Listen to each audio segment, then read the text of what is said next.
All right, all right, all right. All praises be to the Almighty.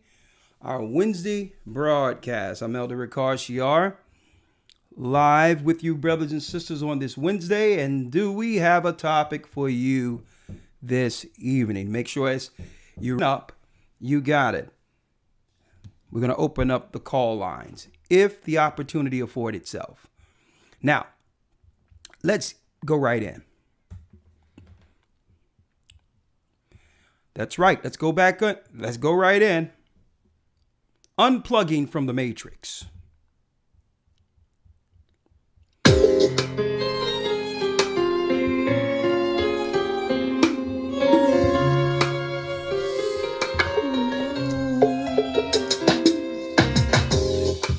The East is where we're from. The 12 tribes of Israel. 721 BC, the Assyrian king, he took us down, we fell. With the great escape we went through the Euphrates. The Lord held the water still. To a land where no mankind dwelt, we went. The 12 tribes of Israel. So we be Manasseh, the Cubans, Ephraim from Puerto Rico, Naphtali from the Isles of Hawaii. The Lord is calling back Israel. Zebulon from Panama, Gad, the North American Indians, Simeon, the Dominicans. Our highest gathering Israel. The Arabs and Africans told us at gunpoint to gather our wives and children, then sold us. In the belly of these great ships we traveled in fear. By the rivers of Babylon we found our brothers here. A higher gatherer in Colombia, Reuben from Australia, Issachar, the Mexicans. From the power on high, Benjamin the West Indians, Levi the Haitians. Our highest gathering Israel. Oh.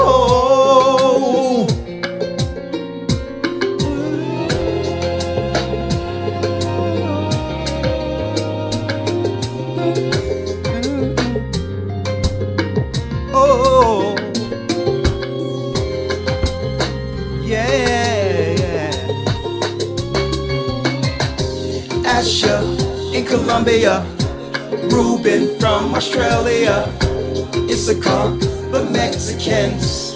That's who we be. Judah, the Negroes, Benjamin, the West Indians, Levi, the Haitians. Oh, Manasseh, the Cubans, Ephraim from Puerto Rico, Naphtali from the Isles of Hawaii.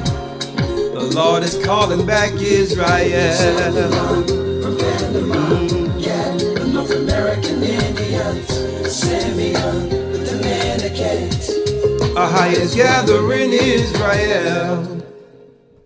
That's right, brothers and sisters. The Most High is gathering Israel. I'm Elder Ricard Shiar of the Gathering of Christ Church, here along with Elder Lawyer. Elder Lawyer, are you in the house? Talk to us. Yes, shalom, shalom. All right, you're there. That's right. We have a broadcast for you. Oh, man, do we have a broadcast this evening? That's right. It's titled Unplugging from the Matrix. Now, I don't know if any of you are familiar with this particular pop culture film, but hey, this is real time based on where we are under this thing where we're now being told to stay in our homes, to be controlled, tracked by the powers that be. I mean, hey, it's about 2000 when the film came out, The Matrix, 99, 2000. And hey, if that wasn't art or life imitating art, or the other way around, art imitating life. But before our brother Azariah, who used to produce our Wednesday broadcast, before he passed over, he was able to get in contact with Sophia Stewart. Okay. Now, Sophia Stewart is a black woman who actually had a case settled where Hollywood, whoever are the creators of Terminator, settled to give her $6 million. Let me show you her on the screen here so you know exactly who I'm talking about. Sophia Stewart's claim, according to Sophia Stewart, she wrote a science fiction story titled The Third Eye, 1983, and copyrighted it in 1984. The unpublished work includes screen treatment, illustrations, whatever the case is, but Hollywood turned down her movie that was proofed, but then did a spinoff, or what you would call a production called Terminator, using her script. Now, we actually interviewed her years ago on our blog talk, but a lot of that stuff we had to take down because of censorship. But I'll talk about the censorship thing that they're doing against us later and what we're going to do about this, based on the fact that we're here in that time where you can hardly say anything without becoming a criminal under this Minority Report. But all in all, when I interviewed her, and keep in mind, let me show you something else here. This is her, Sophia Stewart. I interviewed her. Not only did she come up with the idea that led to the Terminator, her spinoff would have been The Matrix, where James Conner, JC, Jesus Christ, will now have to come save us out of the Matrix. So in her, don't forget that she even they gave her an Oscar also for one of the Terminators. So there must be some truth to her story, because they end up giving her an Oscar. She says the 4 Matrix Oscars won in 2000 belongs to me. And she says here, let me get it here. All right. She ended up receiving an Oscar. That's her right there. Black Excellence for the Terminator. Okay. But I don't want to talk about her. What I want to really go into the fact that when she was on my broadcast, she mentioned, like, yeah, my whole script was really what I understood reading the Bible. All characters and what would happen where eventually people on earth would be controlled and threatened by machines. And that there would be a computer age that could track all people to do what? To totally strike out dissidents against government, to protect those who are really controlling the earth. Knowing that homegrown within the earth, saviors would be born and pulled out to save the rest, a small remnant. And she said that's where her idea of came that made The Matrix, which was eventually negotiated and dealt with her and the Wachowski brothers, where really the James Conner, JC character was supposed to be a black character, in which they looked to originally cast Will Smith as Neo. Now, I'm not here to do a review on The Matrix. I'm here to show you that the powers that be understand the narrative, because that movie wasn't just a pop culture favorite. It had many folks telling information concerning the world they were about to place us under. And we are living under it now, being isolated in our homes on purpose. Okay.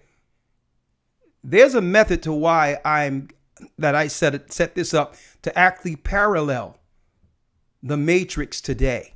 In the midst of everyone being home, getting controlled and inundated by the media That's right. The same media that has lost control over the people. Where now they have no choice but to do what? Set up the robots to come against the righteous. Now, the part that I wanted to deal with in particular is the James Conner Christ narrative through Neo. Because it dovetails and highlights a lot of what we experience in this truth once being pulled out of the Matrix. And for those who haven't seen the Matrix, what I'm going to do is I'm going to put up some slides, because we can't do what we used to do and just play videos without getting striked. But I'm going to put up some pictures and play some and play some audio, folks, because the reality is the reality of the matter. Before we were called to the truth, we were all plugged in to the Matrix.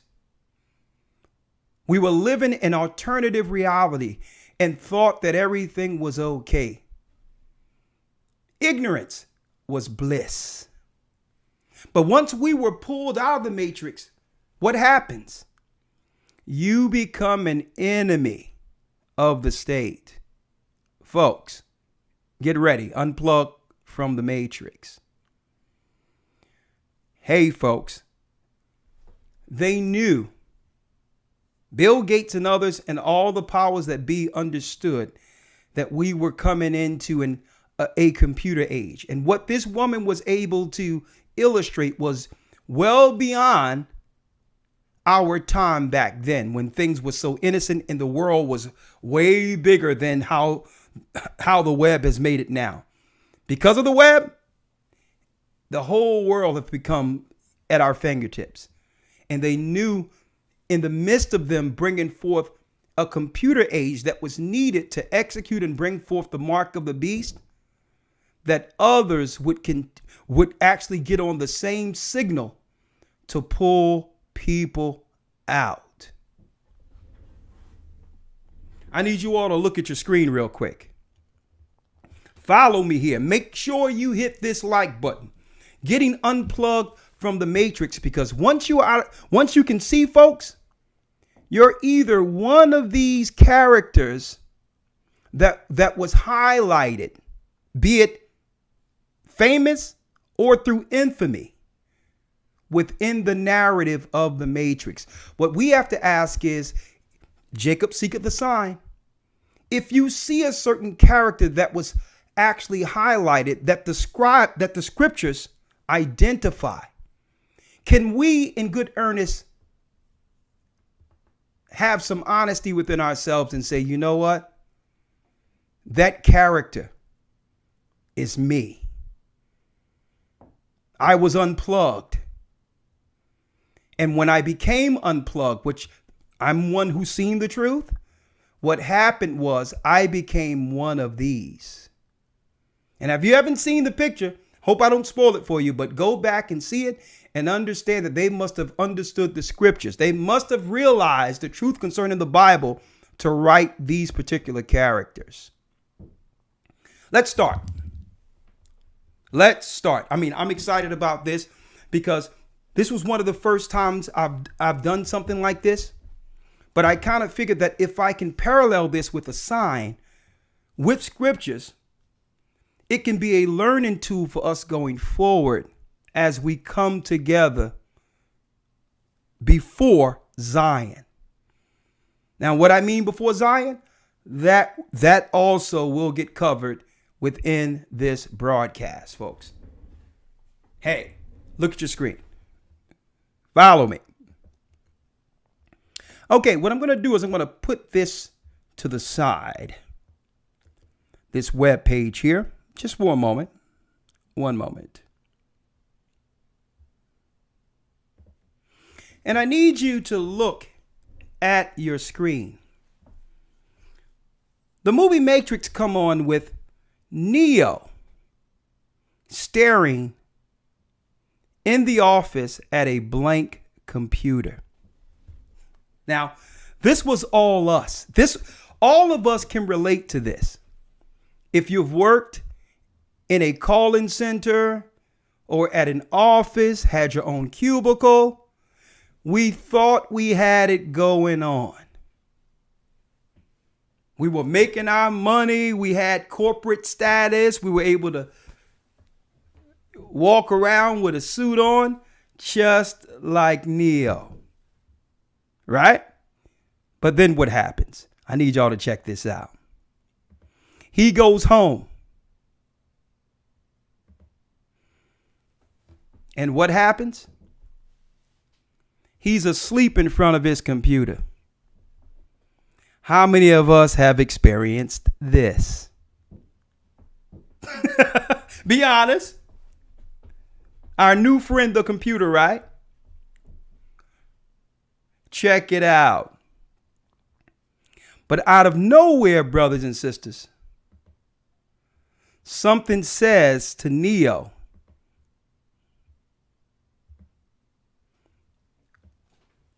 out of the computer, wake up, Neo.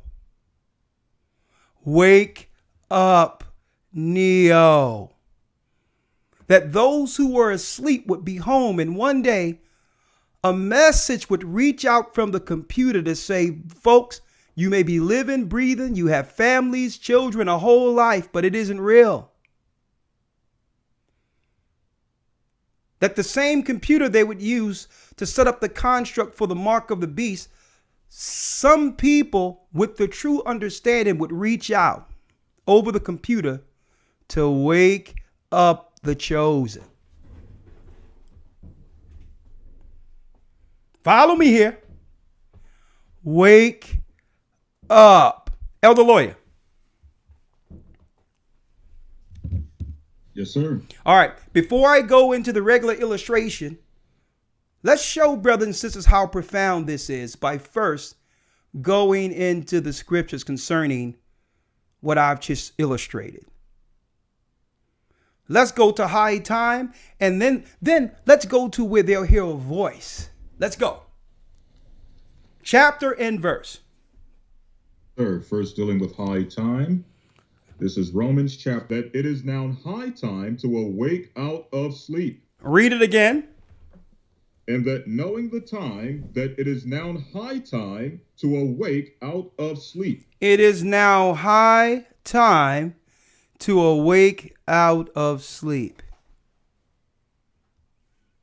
Wake up. Read. Now is our salvation nearer than when we believed. Because our salvation is nearer than when we believed. Folks, I'm going to tell you right now, and this is why I'm making this statement here today, and I started it and dovetailed it with Jacob seeking a sign, using this particular video, this particular movie as an example. Let me tell you what I'm saying here, folks. They understood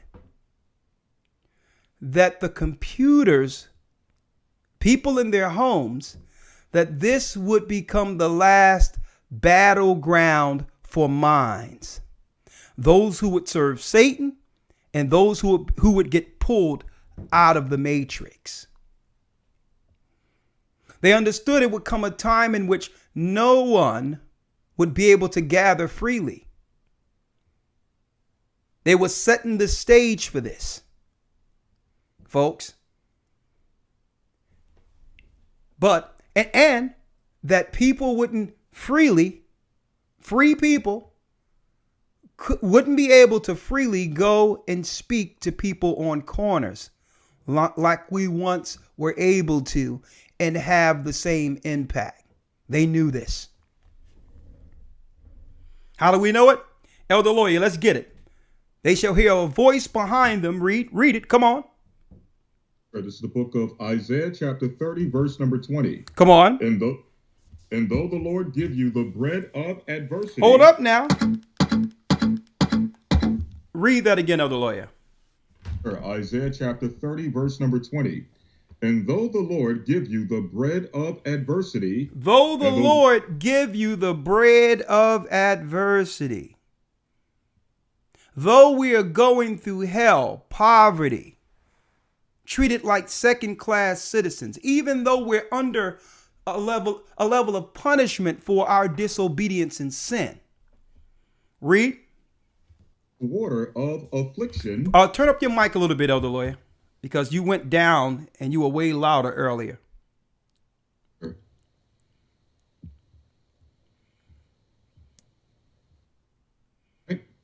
Okay, I'm ready. Let's go. Yes, sir. Finishing in verse 20. And the water of affliction. Read. In corners anymore. Read. Thine eyes shall see thy teachers. But thine eyes shall see thine teachers. So the Bible was telling us that you wouldn't see your teachers on the corner of the block like we used to teach on the streets. Because the Most High said back then we would go into the high places of commerce and speak to the people at a time in which we know people would normally gather. Christmas, weekends, Saturdays. And I know because, hey, I love teaching on the streets. And folks, I'll tell you this right now. He says, go into the places of high commerce, and then you bring out the word while people are out there dealing with the shopping and all that to disrupt their frequency in the world. But what happens when it comes a time where people are not out there to hear you? Right? What's that? Come on, read that part again. Get that? Isaiah 30, verse 20. Read. And though the Lord give you the bread of adversity and the water of affliction, Come on. yet shall not thy teachers be removed into a corner anymore, but thine eyes shall see thy teachers. Thine eyes shall see thine what? Thy teachers. Hold on. Hold on a second here. Thine eyes shall see thine teachers. Wake up, Neo. See?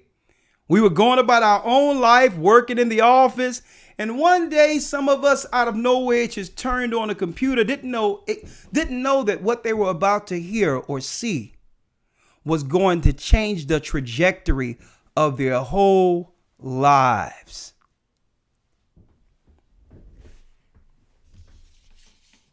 Of their whole lives. Well, this is Elder Lawyer. This speaker is pretty loud, so I don't know why you coming through low. They can't hear you really.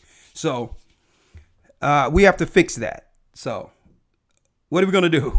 I don't know. No matter what I do here, every volume setting I try to do to adjust the microphone, it keeps automatically going back to a lower sound setting.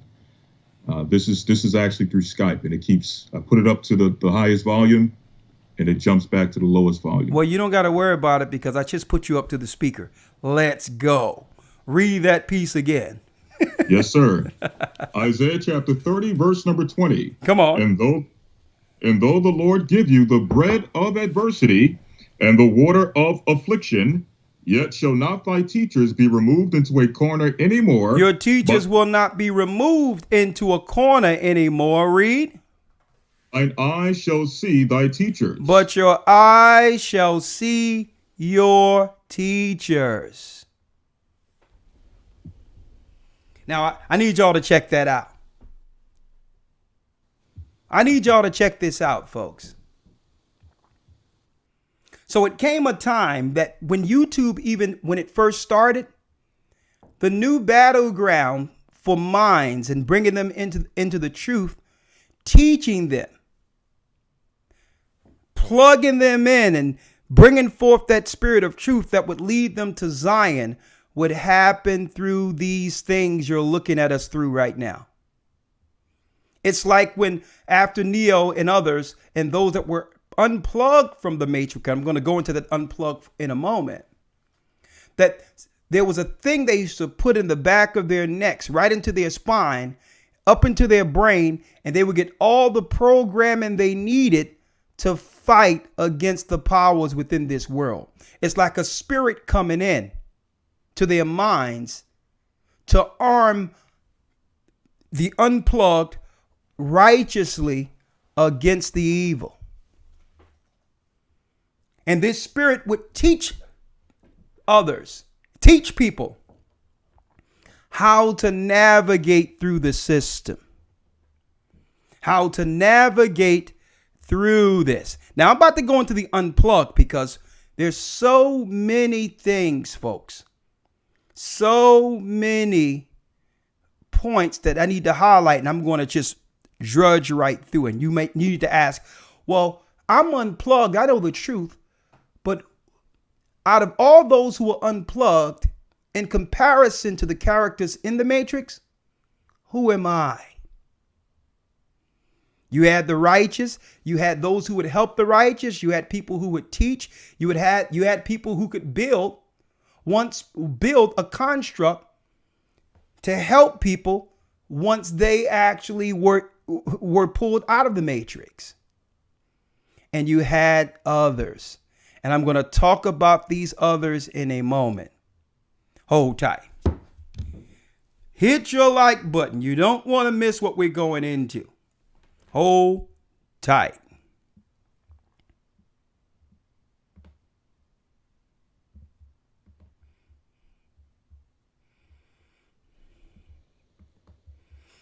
Two minutes. Bible. Is it hard to understand? When it comes to reading the Bible, the first thing that comes to mind is the fact that this is the Word of God. The seals have been broken, and the truth is here. And when we go throughout the scriptures, when we go throughout extra biblical records, we find that the language that God employed, that He used to create the heavens and the earth, was the Hebrew language. Christ said, I came for the lost sheep of the house of Israel. But yet no one, no religious leader, no religious church out there anywhere can now identify the 12 tribes of Israel. Can we? God is quite simple, but it seems as if man makes understanding Him hard. What are those mysteries? The truth of your book. And the truth will make you free. The Hebrew and Bible Academy. You're invited.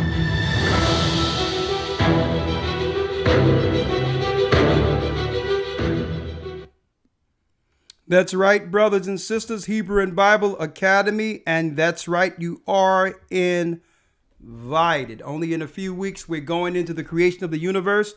The date, I think it's January 10th, January 10th, right, lawyer? January 10th. Get in because you don't want to miss what we're breaking down with the news.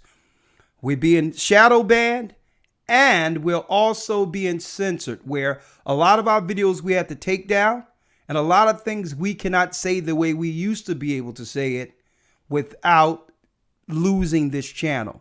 So I apologize to a lot of brothers and sisters if they're saying, well, I see that there's a lot of things that have changed concerning how we taught in the past opposed to now. And it's not that we think anything different, but we have to work within the parameters to stay on this battleground. Okay? I wanted to put that out there. Now, all right. Let's jump in. Let me go straight in now. There's no black screen now. We are good. We're good. Hope you all can see us clearly. All right. Jumping right in, right? 1 second. Jumping right in. You can see us now.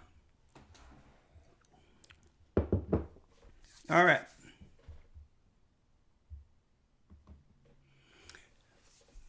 All right. I'll wait till you. Okay. Now we can see you. Okay. All right. Now, jumping right in. Boom. Neo.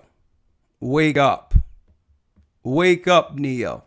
You shall hear a voice behind you saying, this is the way.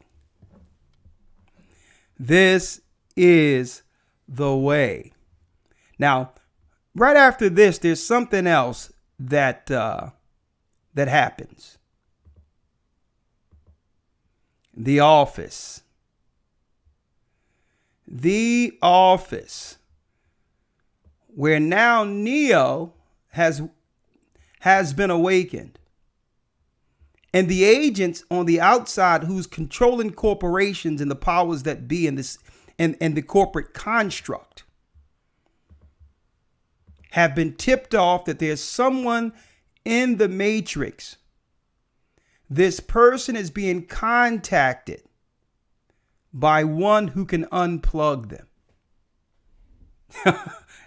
Right? I need y'all to check this out now. Stick with me. So Neo picks up a cell phone. Neo picks up a cell phone to get directed out and to get navigated if he can show faith and trust the voice on the other side to be guided out of danger. Stick with me here. Stick with me. Now, right now, for some reason, it's going up and down, but I'm still going to drudge through this. Just stick with me. All right? Boom. What's happening here? What's going on here? Well, what's going on is right after that, Neo runs into Morpheus. He runs into Morpheus. And this is what's said. Let me go through it now. Stick with us. I can see it in your eyes. You have the look of a man who accepts what he sees because he is expecting to wake up. Ironically, this is not far from the truth. Do you believe in fate, Neo? No, Why not? because I don't like the idea that I'm not in control of my life. I know exactly what you mean.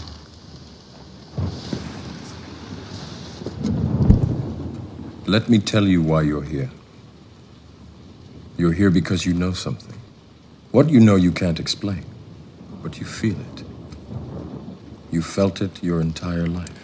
That there's something wrong with the world. You don't know what it is, but it's there, like a splinter in your mind, driving you mad. It is this feeling that has brought you to me. Do you know what I'm talking about? The Matrix? The Matrix is everywhere. It is all around us. Even now, in this very room. You can see it when you look out your window or when you turn on your television. You can feel it when you go to work, when you go to church, when you pay your taxes. It is the world that has been pulled over your eyes to blind you from the truth. What truth? That you are a slave, Neo. Like everyone else, you were born into bondage, born into a prison that you cannot smell or taste or touch. A prison for your mind.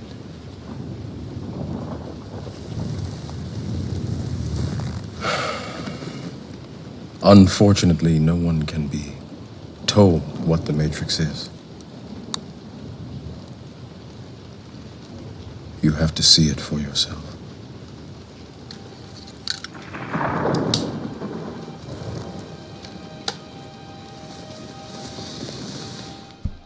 This is your last chance. After this, there is no turning back. You take the blue pill, The story ends. You wake up in your bed and believe whatever you want to believe. You take the red pill. You stay in Wonderland. And I show you how deep the rabbit hole goes.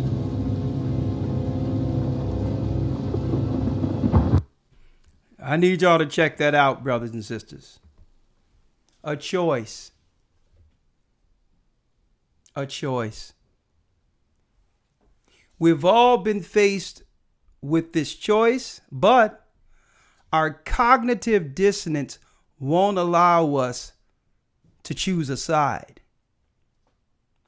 Or the threat of what we built in this world leaves us on the wrong side, believing that we built a world for ourselves. But did we? Suppose this construct, these cities were made to keep us from the realities of the real world. Now, this is our struggle, because you know that the truth resonates with our brothers and sisters, because the first thing we begin to weigh is what we're going to have to give up or lose by making this choice. Right?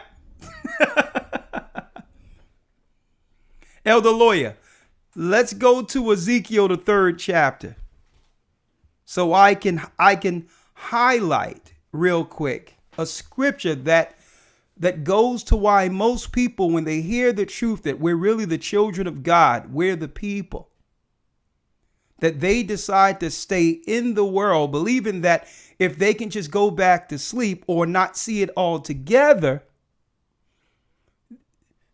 that by doing so, they won't be accountable consciously concerning responsibility. I would rather not have responsibility. I would just rather have a job, take care of my family. But there's a reason why brothers and sisters, when they're met with that choice, they back up. It's not that they don't know. It's the truth. But have resolved in their minds what they may have to lose by choosing truth. And the difference between those who the Most High will use to finish and others is they choose the truth. They lose their lives to gain a new one. Getting unplugged from the matrix. Not having 1 feet in the world and 1 feet into the truth. Being fully unplugged to be utilized by the Almighty. How do you get there? Elder Lawyer, let's go to Ezekiel 3:1. Let's talk. Yes, sir. Ezekiel chapter 3, verse number 1. Moreover, he said unto me, Son of man, eat that thou findest, eat this roll, and go speak unto the house of Israel. When you get that pill, what happens? Responsibility. Eat this roll. No soon as Neo, I'm going to show you, was taken out of the matrix, it was now time for a reprogramming. That there come a time when you first get the truth, you can't eat, you can't sleep. You are living strictly off of spirit, consuming the word like you've never thought you could in 3 lifetimes.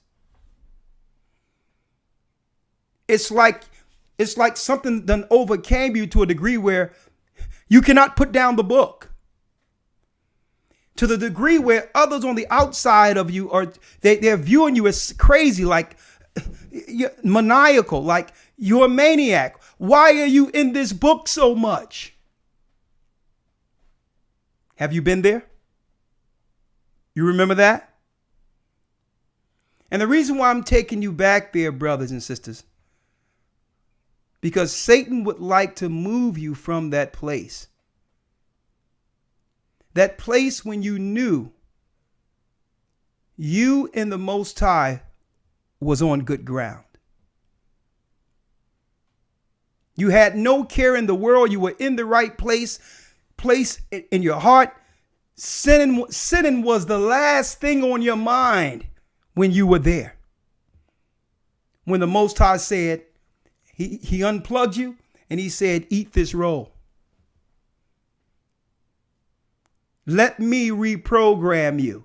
The power of the book. Stick with me now.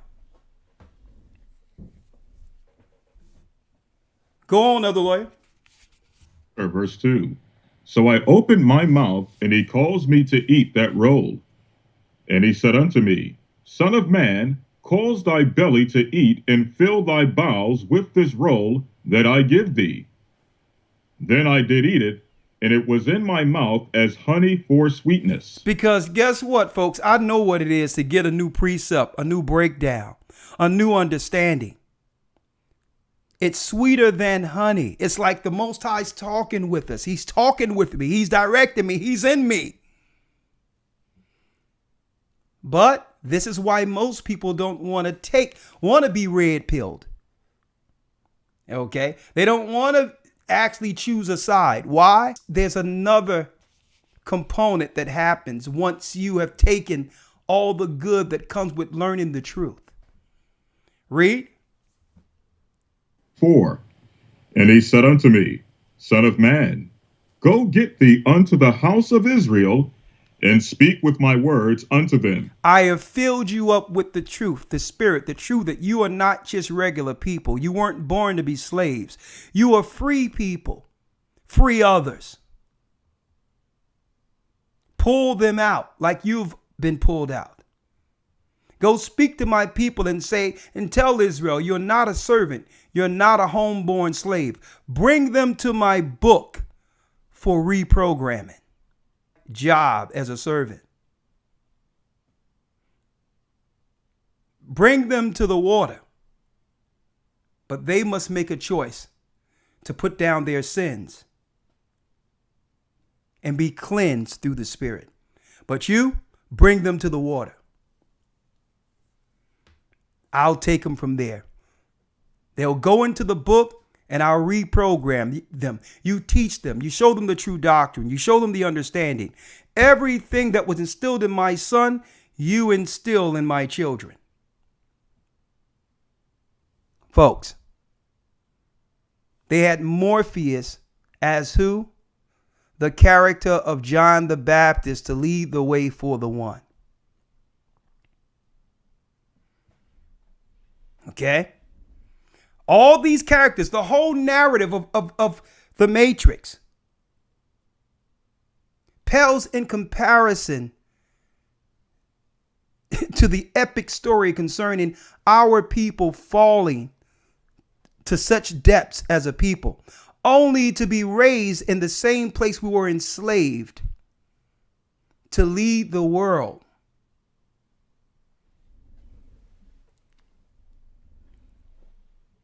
But it's hard to wake our people up. Why? This is what the Most High said. Read it, Elder Lawyer. Verse number 5. Come on. For thou art not sent unto a people of a strange speech and of a hard language, but to the house of Israel. You are sent to the house of Israel. My people are in bondage. Read. 6. Not to many people of a strange speech and of a hard language whose words thou canst understand. Surely had I sent them to thee, or sent thee to them, they would have hearkened unto thee. And if I was to send you to the Gentiles, they would have listened already. The people of a hard speech were Gentiles. He says, if I would have sent you to the white man or the Chinese man or the Japanese man and told them, the Arab man, and told them that they were the chosen people of God, they would have repented already. Read. 7. But the house of Israel will not hearken unto thee. But they will not listen. For they will not hearken unto me. Because they won't even listen to me. And see, and that's the piece that frustrates those who has awakened. The frustrating thing is to try to give the chosen people or allow the chosen people to partake of the goodness of understanding, the goodness with knowing we are Israel. That's some of the hardest thing. And you know what? To some degree, it began to frustrate people. And like, I'm not doing this. I have a family. I have a job. I have responsibility. I've built my whole life, and I'm not going to waste everything that I've done to try to go to some people who are only going to mock me, reject me, curse me out, come against me.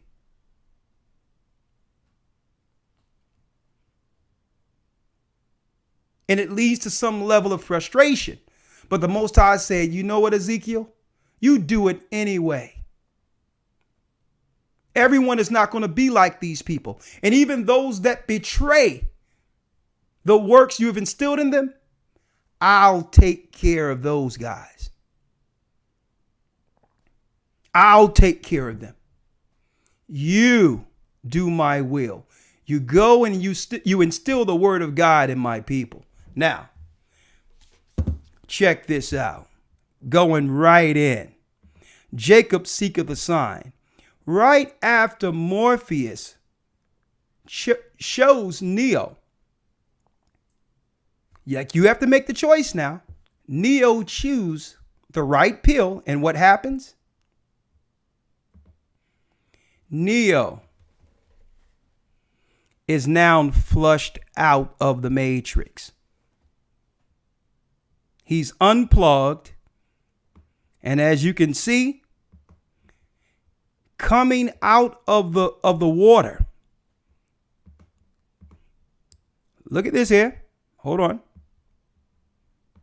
Coming out of the water to be reprogrammed. He made the choice. We've made the choice. And through that baptism now, we have no choice now because there's no place to go back to. Once you see, you cannot unsee. Once you see, brothers and sisters, there's no way not to unsee. You can try to go back to your job and think it's all peachy keen and it used to be. But once you know the truth, the whole world, you have a different perspective of the whole world, and there's no way that you can consciously, in good conscience, just operate in the world like everything is normal. This world wasn't made for those who can see. So here we go now. Here we go. Let's talk about it. Stick with me here because I'm showing you where we're going. Elder. So once we begin to bring them out of the truth, then Isaiah says what? Let's go to Isaiah 1, Elder Lawyer. Let's go. Come on, let's go. Isaiah chapter 1, verse number 16. It says what? Wash you, make you clean, put away the evil of your doings from before mine eyes. Wash you and make you clean and put away the evil before mine eyes.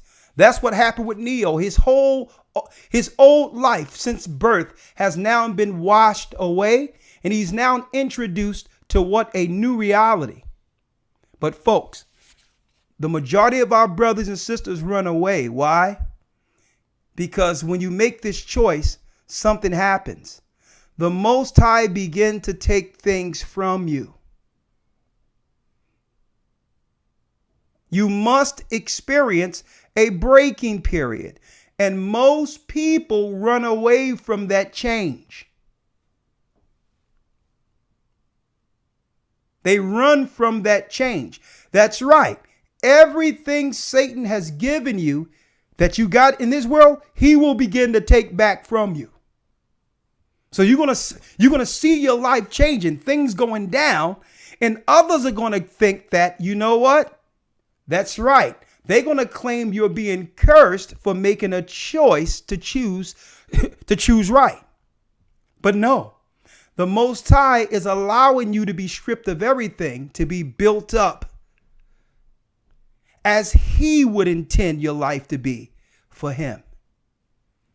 And most people run away from that change. When Neo was sitting in the house, sitting on that Nebuchadnezzar ship and had ragged clothes, and there was no more cubicle, no more good job, no more paycheck, no more cozy house. Most people run from that. Let's read it. Come on. Wash you, make you clean, put away the evil of your doings from before mine eyes, cease to do evil, learn to do well. Learn to do well. Do what? Seek judgment, relieve the oppressed, relieve the oppressed, judge the fatherless, judge the fatherless, plead for the widow. Plead for the widow. Here's your new, that's right. Here's your new job. You no longer work for the fallen one who have built this Freemason construct to control you. You work for the Most High. So you go through a cleansing. Right after the cleansing, what happens? Elder, let's go into the Apocrypha when it shows that when you come to serve the Almighty, you are brought low. People want to say, Elder, we're going to need some more scriptures. You're getting them tonight, but I'm giving it to you with a sign. With a sign.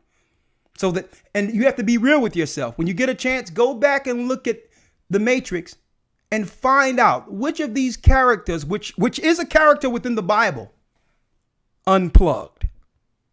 We've all been unplugged with the same opportunity. Who am I on the other side of the Matrix? Who am I? Elder Lawyer, let's read it. Chapter 2, verse number 1.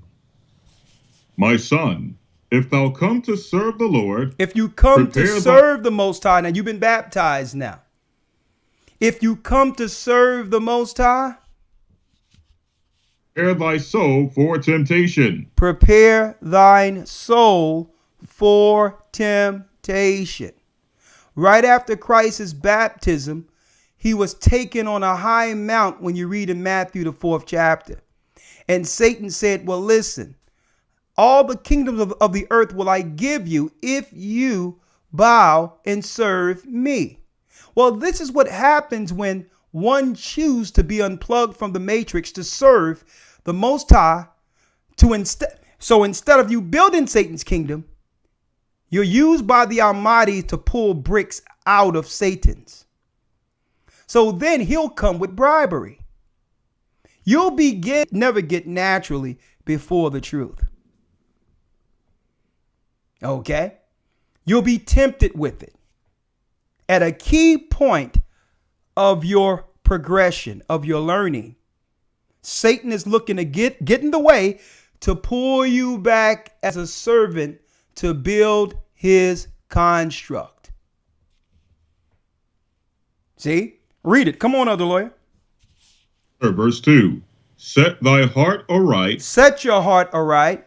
Read. And constantly endure. And constantly endure. Read.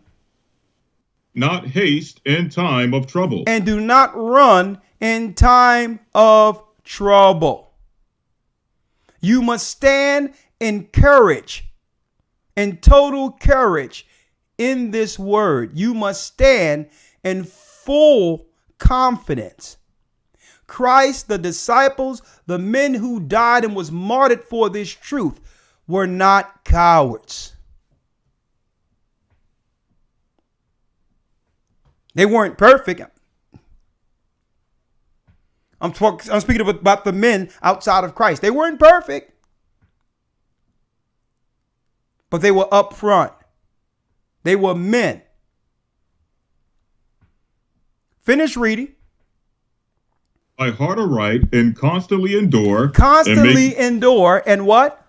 And make not haste in time of trouble. And don't be the one that try to run when trouble comes. People that think that they can just go back into the world, or, well, I don't got to deal with this, I'll just do my own thing. You cannot run from what you were called to. Why? Because there's only two paths. You can only serve two masters, one master or the other. So when light comes into the world to shine a light to get rid of evil, guess what? The person that's dealing with the darkness is looking to navigate and run from judgment. See? So we're breaking this. So here it is. You're brought low and you don't make haste in time of trouble. It doesn't matter what the circumstance is. That's right. You're standing on the path with Christ to the end with your brothers and your sisters, and you're working all the way to the end. And you're not making haste soon as something may go wrong. Or Satan start taking things from you in this world.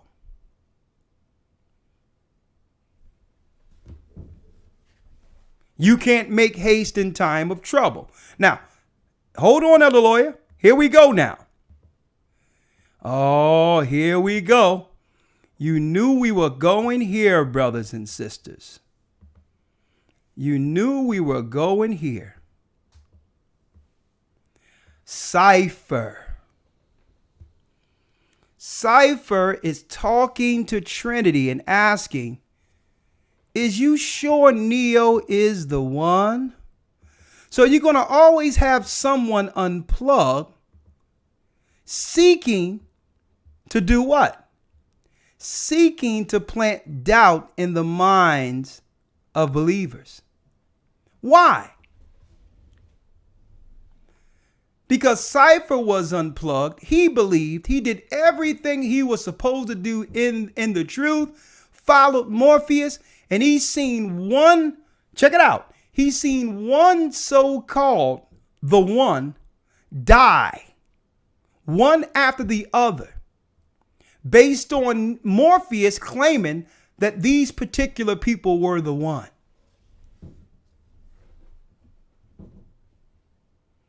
He didn't have faith. And another thing he didn't realize is, and when you look at it, when we receive the Holy Spirit and be baptized, we all become part of Christ's body. We all become part of the one.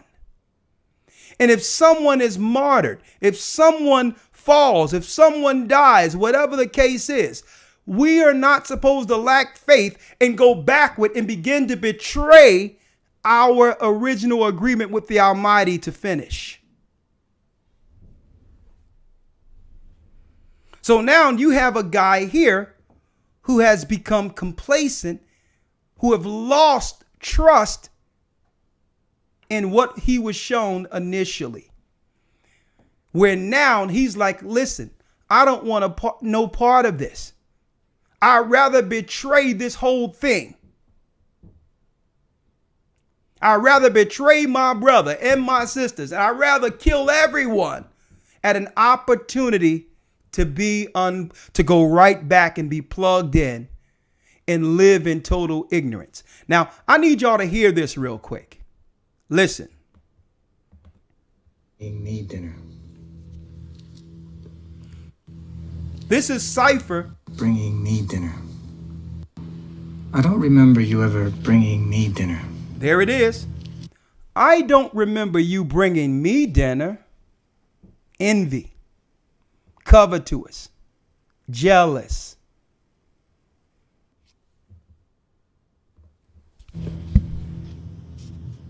There's something about him, isn't there?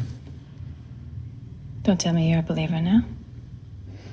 I just keep wondering if Morpheus is so sure. Why doesn't he take him to see the Oracle?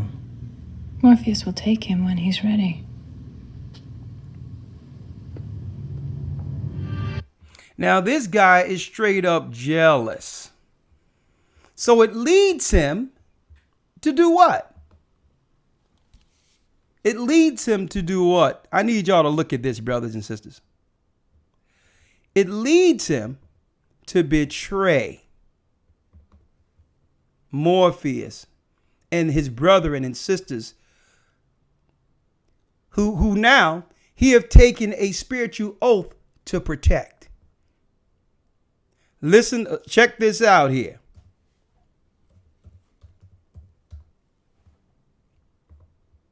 Listen to this.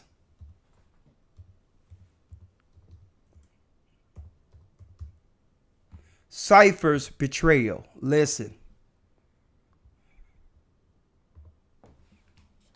Plus, Hulu and ESPN Plus, now bundled together. The greatest stories and characters, the large...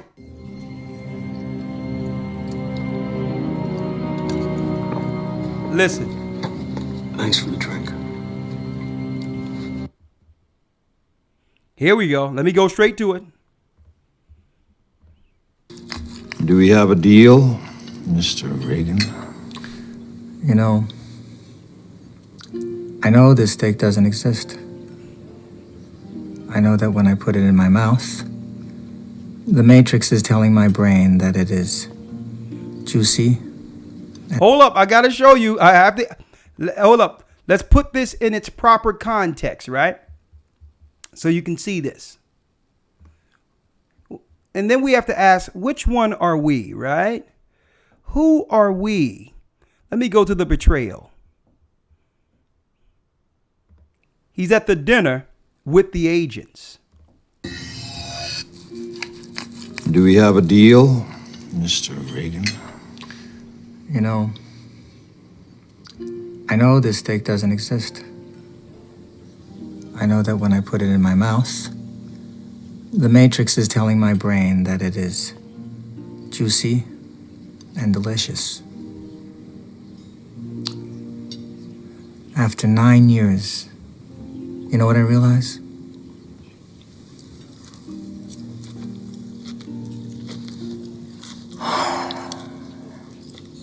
Ignorance is bliss. Ignorance is bliss. Who is Cypher sitting with? An agent. These are the gatekeepers and the spirits that control the Freemason construct, these cities. And when anyone is showing that they have have a tendency to disrupt the matrix, this is when these are called upon to bring order in the construct or through the construct. Who are these? These are your Jesuits, your controllers who's over entertainment. They're over the military, the Pentagon. They're over the president. They are a hierarchy under the Catholic Church. And in these constructs they have created, called cities, they have set up portals where they can control demons. So if you are not in the truth, at any time, they can use these spirits to take over your vessel, to do their will, to keep the order within the construct. Demon control. So if you don't know the truth, you may be a good person, you may mean well, but at any time, because you haven't chosen the right side, they can use your body so that one citizen can go against the next. Put on your mask. Put on your mask. Are you wearing a mask? At any time, that's right, they can create social mercenaries to do what? Have one segment of the population go against another. To do what? To keep the construct going long enough to destroy the righteous, and to have, if they can, that's right, get straight traitors to go against the spirits of those who could defeat them.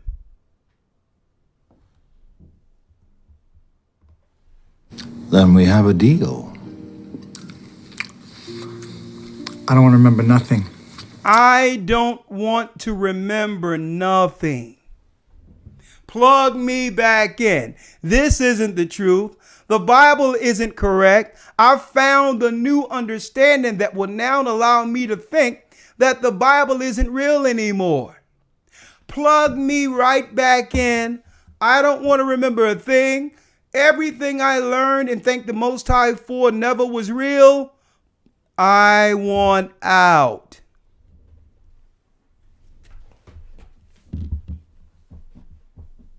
Huh? I don't want to remember a thing.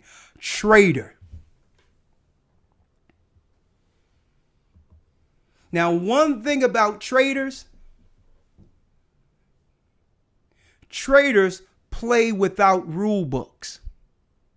They've already betrayed their oath when coming to the truth. By actually coming to the truth, taking on the knowledge of the truth, they betrayed that oath to do what? To keep the brotherhood and not sow discord amongst brethren. But once they have broken that oath and want to go back into the world or whatever the case is, they don't have rules. They're deceivers. And guess what? Like Cypher, they'll work like demons, like straight demons, like lions to devour all the pure who have chosen the right side, who have chosen to be unplugged. Cypher. And this is why Cypher began to betray. Elder Lawyer, I need you to get real quick where it says that some will say that our Lord delayeth his coming. Let's go. The book of St. Matthew, chapter 24, verse number 48. Read. But and if that evil servant shall say in his heart, that evil servant shall say in his heart, what? My Lord delayeth his coming. My Lord delayeth his coming. Here it is. Cypher was there for 9 years and seen many people martyred under this, by what he deemed at this point, a faith quack by the name of Morpheus. So he started to believe that he was pulled out for nothing because everything Morpheus said was failing. There was no kingdom. There was nothing at the end of the proverbial rainbow. And it says, so they'll get frustrated that things didn't happen as quick as they thought it would happen after baptism, after getting unplugged. Hold up. Hey, I don't know if we're hitting you right now. I don't know if we're hitting you right now. But you'll have people who will become impatient and start to lose faith. That's what happened to Cypher, folks. Cypher wasn't always a traitor. He allowed a spirit to come in, a spirit of doubt. He's seen people he loved die and didn't know that that was a part of the decision. That when you're pulled out, you're going to see many things. That's what being pulled out is. You're going to see the world for what it is. And sometimes that's too much for people. Read it again. Come on. But and if that evil servant shall say in his heart, my Lord delayeth his coming. Hold up. My Lord delayeth his coming. Listen, I don't know how long it's going to be before Christ come back. I done made all these sacrifices. Look at my life. And, I'm not getting the full details of what I think I need to get. But really, it don't have nothing to do with someone else. This person is losing faith. They're losing that position they had when they originally was flushed out of the matrix, were baptized, unplugged, and was feeling themselves through the Spirit of the Almighty. They are losing their life. But they'll look to blame everyone else, but it's really in them. And they don't want to admit to others that, nah, I'm fallen weak. They're too proud to admit that they're fallen weak. Or I could have sinned. Something happened. But instead of them actually owning up to what's in their heart, they allow the demon that came in. And that demon that comes in develops an evil eye where when now the people and the people I love could do no wrong because I love them. Now that spirit then turned to a 180 where these same people can do no right. They're evil. And guess what? These people must adjust themselves to think like that, to justify being plugged back in.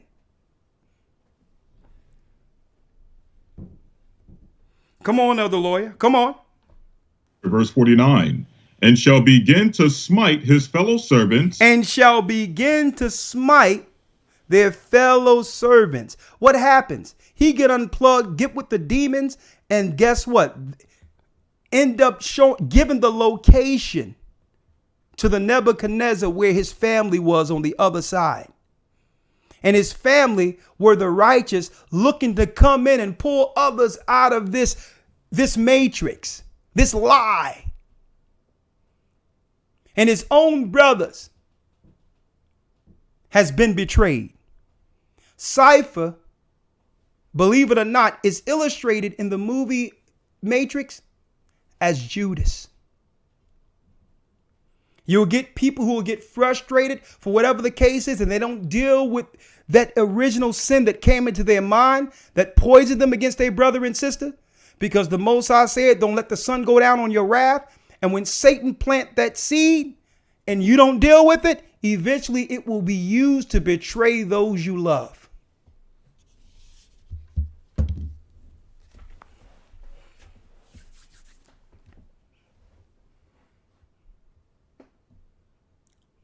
Let's go to the next phase on this. So just one more piece. Come on, one more piece. Come on, other lawyer. Yes, sir. And shall begin to smite his fellow servants and begin to eat and drink with the drunken. And begin to eat and drink with the drunken.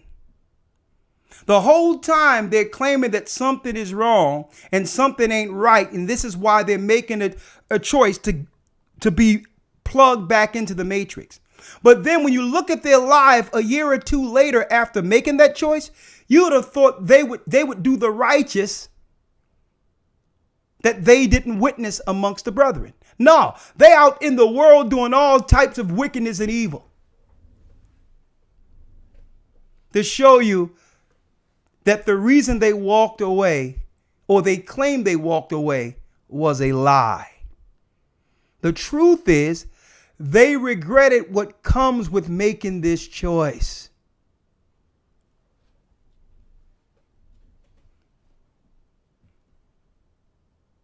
They regret it. The fact that once you unplug, folks, you have an entirely different family. Your family are never the same. Who you thought was family isn't family anymore. You must adjust to a new world that this world haven't prepared you for. And guess what? That's just too much for some people. And instead of them admitting that, they'll try to betray and try to say something is wrong and attack other people. But really what it is the truth is too much for them. Anything else, Elder Lawyer? Just a little bit more. It says here, verse number 50.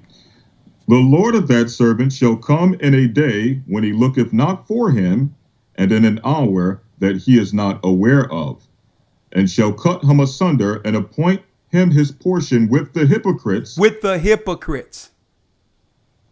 Because let me tell you, when you come into this truth to do this work, guess what, folks? You're not doing this work for Elder Ricard Shiar. You're not doing this work for Elder Lawyer. You're not doing this work. Guess what? You were hired by the Almighty as a servant to bring again the children of Jacob and make a safe path to Zion.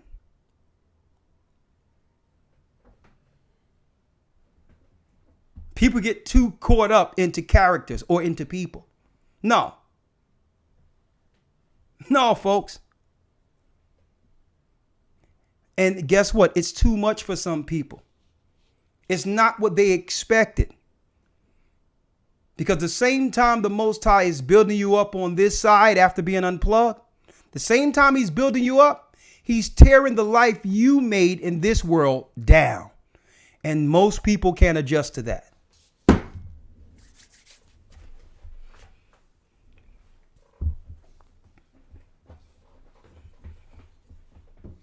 Most people can't adjust to that. So they'll begin to betray, try to look for something wrong, because if they can find something wrong, they feel that gives them a get out of jail free card. I can now justify just walking away like I never heard any of this. Wrong. You are still accountable for everything you understood. Now you just don't have people in place to help guide you.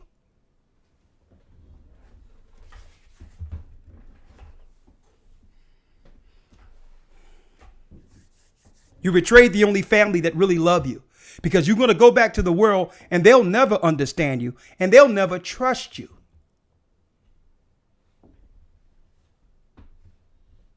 See, you can't be in the middle. Once you choose this side, even those that you knew were your family, because you chose this side, they'll never be comfortable with you like they once were. So you're just going to find yourself spewed out in the middle with no help in a time in which we all need one another.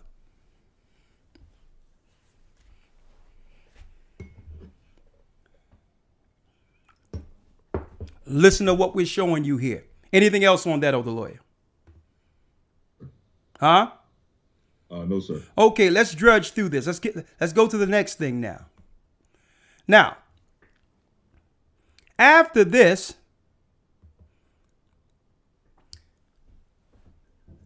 Morpheus had a thing in which he would now, after learning and programming those to understand the real world with what it is and how to use spiritual warfare when we now enter the Matrix, he had a thing called simulations. Similar to how people deal with video games now, and they're all in that world operating, and their mind is actually dealing with this whole world of fighting and all that, but really they're just sitting at home.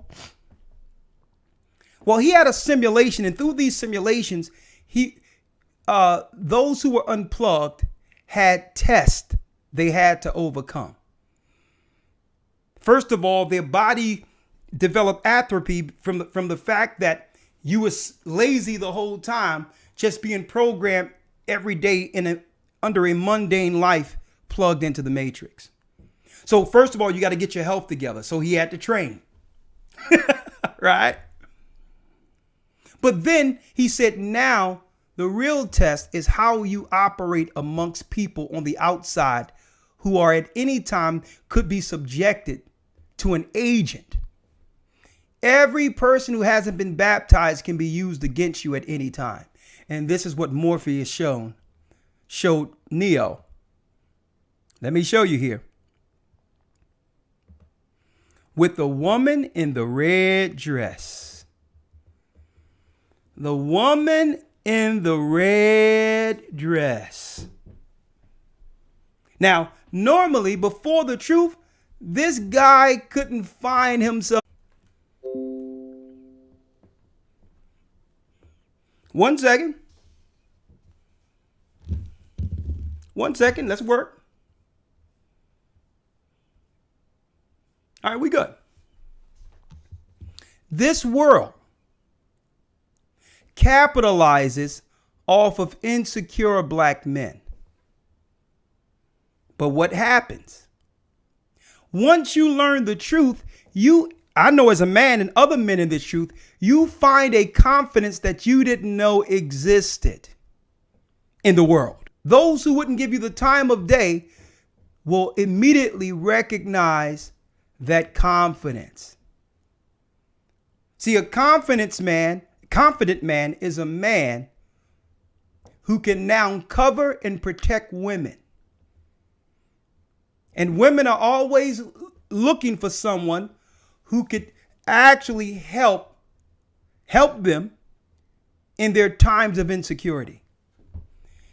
And this is why this test was one of the most, and guess what? Neo failed this test. And guess who the woman in the red dress is? Satan. Satan is the woman in the red dress. You are about to get with a woman that would have never gave you the time of day in the world. And he says, turn around, Neo. And when Neo turned around, you know what it was? It was a bullet pointed at his head. You think that all of a sudden that a blessing is going on and all this, and I got the truth now, and I got enough power to, if I run into any woman, I'm okay. You think so? Let me tell you, Satan will send you the woman of your dreams. Hey, he'll send you the woman of your dreams. And you think it's about you on another level. No. Yeah, she recognized that confidence and all that. But a woman of that stature, of that power, requires energy that she can only get from sucking the energy of a man.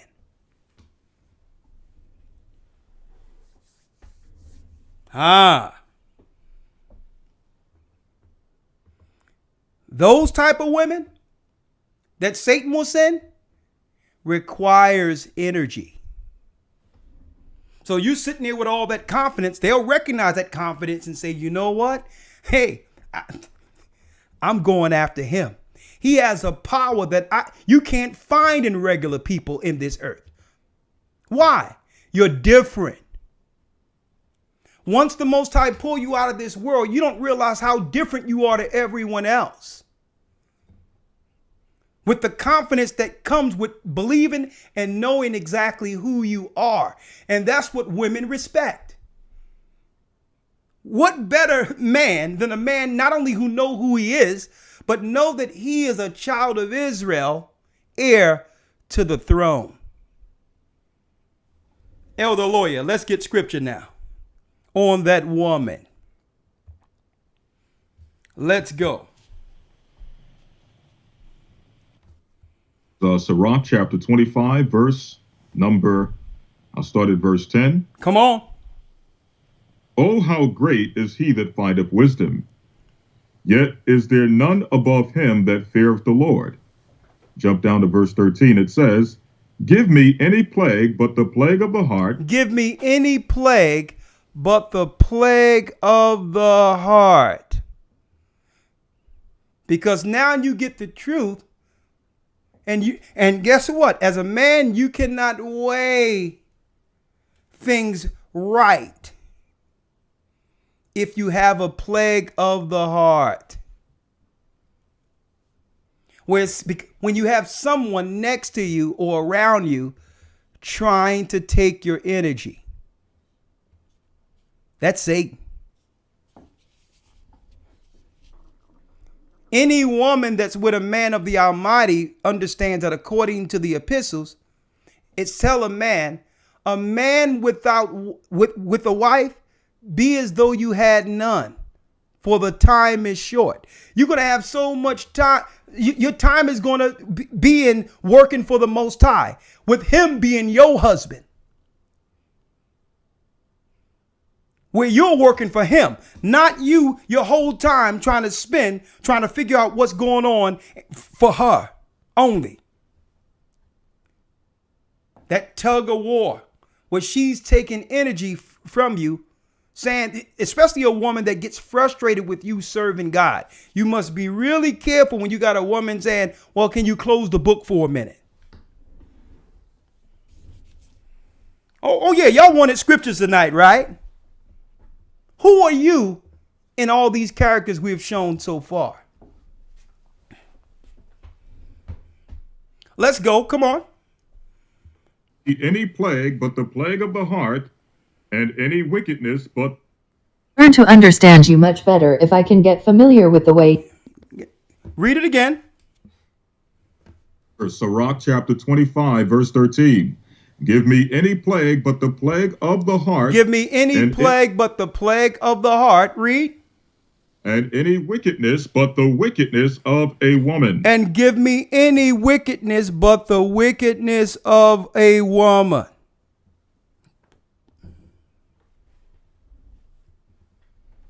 Some haven't recovered. Some have fallen and have recovered, but it took time. Look at Samson. Look at David. But when you are unplugged, brothers, guess what? That confidence is seen. All the agents and people that are unplugged are looking at you. They know there's something different about you. You are not asleep. You're different. And Satan is going to throw all things at you as a stumbling block to move you off this path, the path of you being chosen as the righteous, to lead our people to safety. And that's why I don't care. Listen, I don't care what people say out there, one way or the other, about what they think this is. As long as you've seen us or me, I've been on the job. Say whatever you want to say about me, but I intend on finishing. From the day I was pulled out of that water and made that covenant and that oath, I've done exactly that without wavering. Say what you want. I had ups, downs, indifferences, whatever you want to say. See? And that's why I don't care what people say, because at the end of the day, my agreement is with the Almighty, and it's upon me to finish. Finish beyond Babylon. I know this place will not survive what's coming. And I ask the Most High, just allow me to see the other side. Okay? And in order to see this other side, the agreement in Isaiah 1 was, son, work. Work. I'll guide you. Let's get it in Isaiah 49, Elder Lawyer, about the servant. Just do this, and I'll deal with my side of the agreement. And I believe in all my heart, and all my soul, and my being, that if I fulfill my part of the agreement, I know that the Most High will fulfill his. So I don't care what people say. Okay? I just need to make it to a point in the wilderness to where I don't have to do this anymore, but this is my job now. Okay? Let's go, Elder Lawyer. The book of Isaiah, chapter 49, verse number 5. 49 and 5. Read it, Elder Lawyer. Now, saith the Lord, that formed me from the womb to be a servant. Who formed me from the womb to be his servant. Read. Bring Jacob again to him. To do what? To bring Jacob again to him. To bring Jacob back to the Almighty. Read.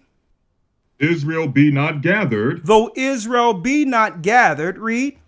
Yet shall I be glorious in the eyes of the Lord, and my God shall be my strength. And my God shall be my strength. I'll be glorious. Guess what? I'll glory in the eyes of the Lord, and he'll be my strength. Because people could never understand. They'll always try to find what's wrong because they don't know what it takes to finish. And if they can find something wrong, they can now make an excuse to why they don't pick up the plow every day and do what they see us doing.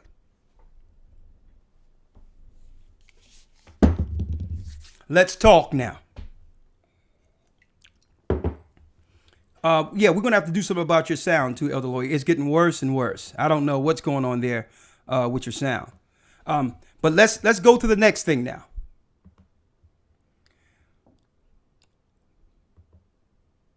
Last but not least,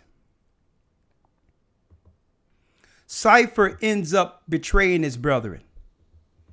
And the only thing Morpheus and the brethren in the truth was looking to do, to guide those who are unplugged to Zion, to guide the people into a safe place after the computers never work, after the cities are destroyed and the computers and cell phones no longer work. When the construct that we thought was real life has been dismantled. What did Morpheus actually do?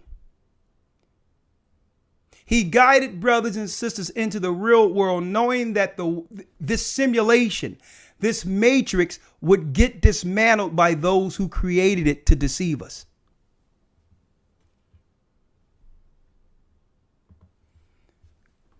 One of these days soon, your cell phone won't work. Your computer won't work. This construct we seeing right now that's being dismantled, the republic, will not be the country you thought it was. Really, we receive these computers and the technology so that they can have everyone on grid to bring forth the mark of the beast to track everyone like they are doing now. And once they have fulfilled their full objective to put everyone in a database to know who everyone is and to track everyone, there'll be no need for these computers. There'll be no need for any of this. Your cell phone is not going to work. Your cell phone will be the last line of defense, throwing it at someone who's pointing at you.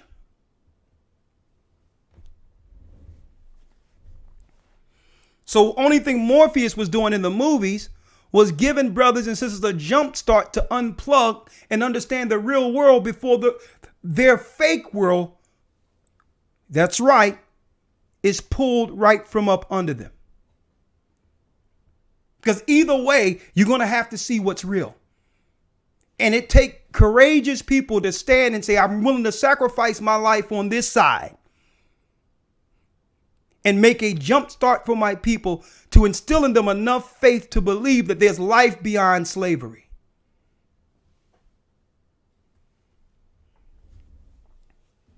Elder Lawyer, Zion. Let's go there in the book of Joel.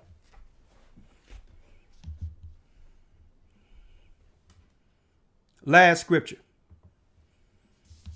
House without walls? Yes. And get Ezekiel 20 and 33 afterward.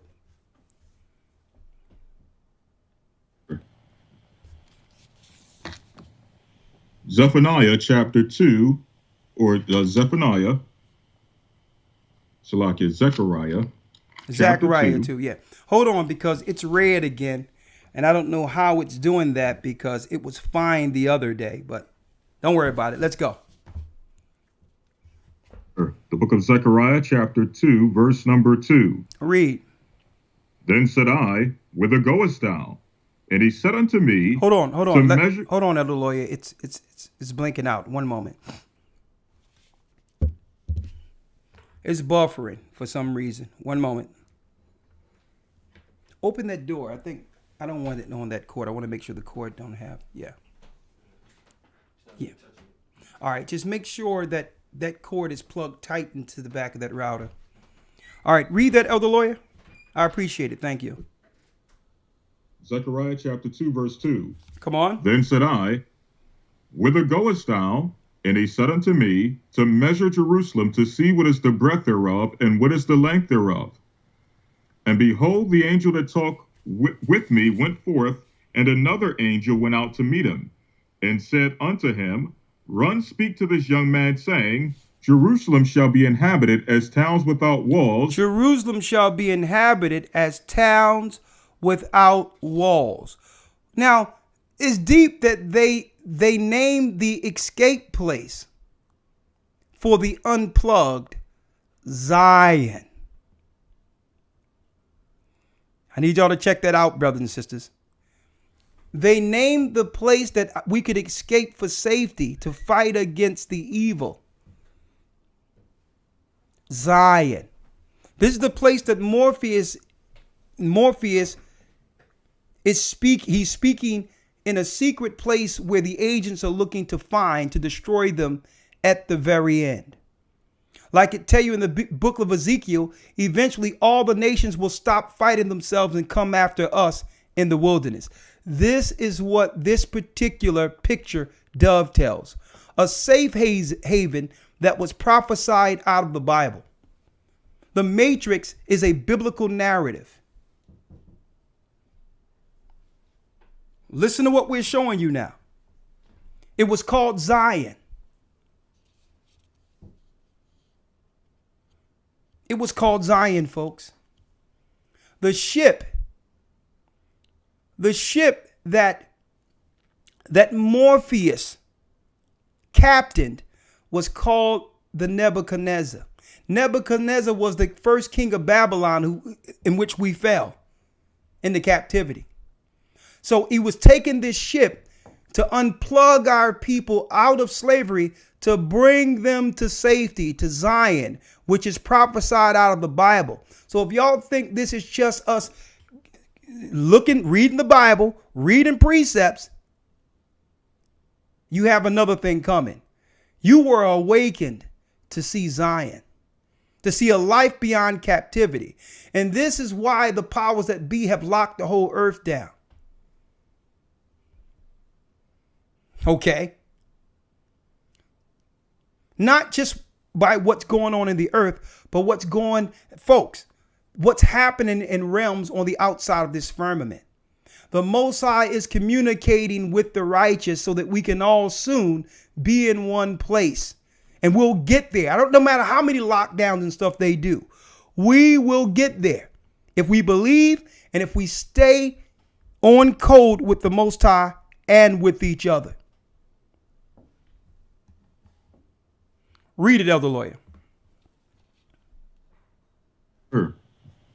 Verse number 3. Come on. And behold, the angel that talked with me went forth, and another angel went out to meet him, and said unto him, Run, speak to this young man, saying, Jerusalem shall be inhabited as towns without walls, for the multitude of men and cattle therein. For I, saith the Lord, will be unto her a wall of fire round about, and will be the glory in the midst of her. And will be the glory in the midst of her. But something else was going on in Zion.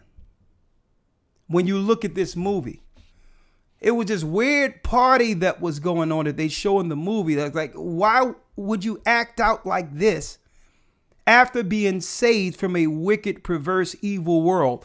What is this partying and all that going on that was in the movie? Go to Ezekiel 20 and 33, Elder Lawyer. Sure. Ezekiel 20, verse number 33. As I live, saith the Lord, or as I live, saith the Lord God, surely with a mighty hand and with a stretched out arm and with fury poured out will I rule over you. Will I rule over you? Read. And will bring you out from the people and will gather you out of the countries wherein ye are scattered. We will be gathered out of the countries wherein we are scattered. The Most High is and will make a way for the righteous. Folks, believe me, it doesn't matter what construct they set up. The Most High will make a way for those who are on code with him and who is tight within the body working towards Zion. And folks, there's things I can't even mention, but all I can say is the Most High is working things towards safety that I didn't even think in this work was possible. Things I didn't even plan for. It's just happening. But it comes with, the light gets brighter by you working every day. And don't take no cares of evil for tomorrow and deal with fear of how I'm going to do this and how I'm going to do that. No, Christ says deal with the day because tomorrow have enough evils in itself. What are you doing right by me today? I will give you the answer tomorrow. And by just working every day in this vineyard, the Most High is making passage. It's clear that we, the righteous, will make it to Zion. If we endure. Ye that endure unto the end, the same shall be saved. Read it. Bring you out from the people, and will gather you out from the countries wherein ye are scattered, with a mighty hand, and with a stretched out arm, and with fury poured out. And I will bring you into the wilderness of the people, and there will I plead with you face to face. And there will he plead with us face to face. It's not going to be what the Gathering of Christ Church and what Elder saying, or what other group, or whatever groups you want to be in. Nah, our work after Babylon in this wilderness will be done. No more proselytizing, no more converting. We're almost at the end of that now, folks, where the Bible says that there will be a famine in the earth, not of bread and water, but of hearing the word of God. We're almost there. So we're going to be in the wilderness. It's going to be the Spirit of the Almighty round about us. And then what happens next, Elder Lawyer? Verse number 36. Like as I pleaded with your fathers in the wilderness. Hold on, Elder Lawyer. It went down. Hold on 1 second. Go on. As I pleaded with your fathers in the wilderness of the land of Egypt, so will I plead with you, saith the Lord God. And I will cause you to pass under the rod. He will cause us to pass under the rod. That means if there's something, if there's sin in us that we didn't get out of us on this side, it will appear before the Almighty in the wilderness. Read. Cause you to pass under the rod, and I will bring you into the bond of the covenant. The bond of the covenant. Read. And I will purge out from among you the rebels. I will purge from among you in the wilderness the rebels. You're going to have us rebelling against the Most High, even after the judgment of Babylon in the wilderness. And that will be the final purge. 2/3 will be cut off and die in the wilderness. Read. Purge out from among you the rebels and them that transgress against me. Come on. I will bring them out. I will bring them forth out of the country where they sojourn, and they shall not enter into the land of Israel, and ye shall know that I am the Lord. And ye shall know that I am the Lord. Folks,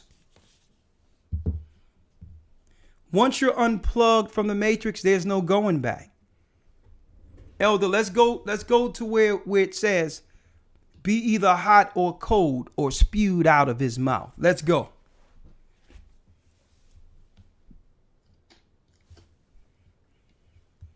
Let's go.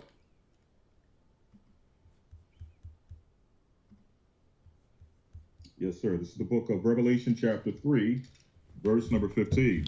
Revelation 3 and 15. Read it. I know thy works, that thou art neither cold nor hot. So there's some people who feel it's okay to play the middle, as if they were pulled out to only become spectators. That they can know the truth, but still operate as if they were in the world. That's what happened to Cypher eventually, who said, listen, I don't care what the truth is. I don't care about saving people. Plug me in and I'll just die. I'll go down and die with the ship. Read it. Would thou wert cold or hot. So then, because thou art lukewarm, and neither cold nor hot, I will spew thee out of my mouth. I will spew thee out of thine mouth. Because you think you can stand in the middle and think you're not seen and operate as if you weren't called. You'll be spewed out of the Most High's mouth. Read on. 17. Because thou sayest, I am rich and increase with goods, and have need of nothing, and knowest not that thou art wretched and miserable, and poor and blind and naked. So just because you can show forth a successful life on this side of the matrix, you think you've made it, but you're wretched and poor because you've built up no riches or any works for the kingdom to come, Folks, what house have Christ prepared for you? When you've only prepared a house for yourself. So if you haven't prepared, to get occupation in the kingdom to come, you get what you work for. And if you work strictly for this system, what will you have once they take it away? And guess what, folks? They're taking away the life you thought you had here as we speak. As we speak, they're taking away the life. Guess what? Satan has rolled up his sleeves and all of his agents and say, well, listen, we're not playing games with you no more. You're worshiping Satan. These corporations, these jobs are all ran by Satanists. Either you bow to the beast or get flushed out and arm yourself against us on the other side. We're coming after you. If you're going to work at my job, guess what? I'm going to control your children. I'm going to control you. Sterilization, sickness. You'll live long enough to work for us before I can just flush you out and you just go to hell. This is your life now. If I say get injected, get injected. If I say take the mark of the beast, take the mark of the beast. There's no more us playing this middle ground now as if we're just going to work and have a job and can come home and all this other, felonious garbage they have actually peddled to the population. Satan, he's like, no. These corporations are ran by Satanists. So now you must choose a side. So they're going to come up with all types of sideways, what you would call scenarios that will compromise you to make it where you must now make a decision strictly off of whether or not you or your family will be able to sustain yourself. All your choices are going to be like that now. Oh, you want money? Okay, you must do this. You must do that. Read that last piece again, Elder Lawyer.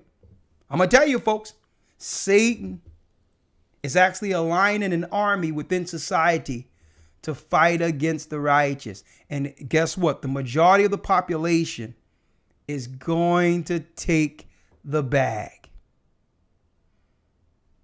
They're going to acquiesce, just like with mass, just like with everything else. And they're going to do whatever Satan is saying to keep the life they built here. But by doing so, Satan is going to align them against the righteous. It's going to be death, destruction, mayhem. Not but through government, not strictly through government.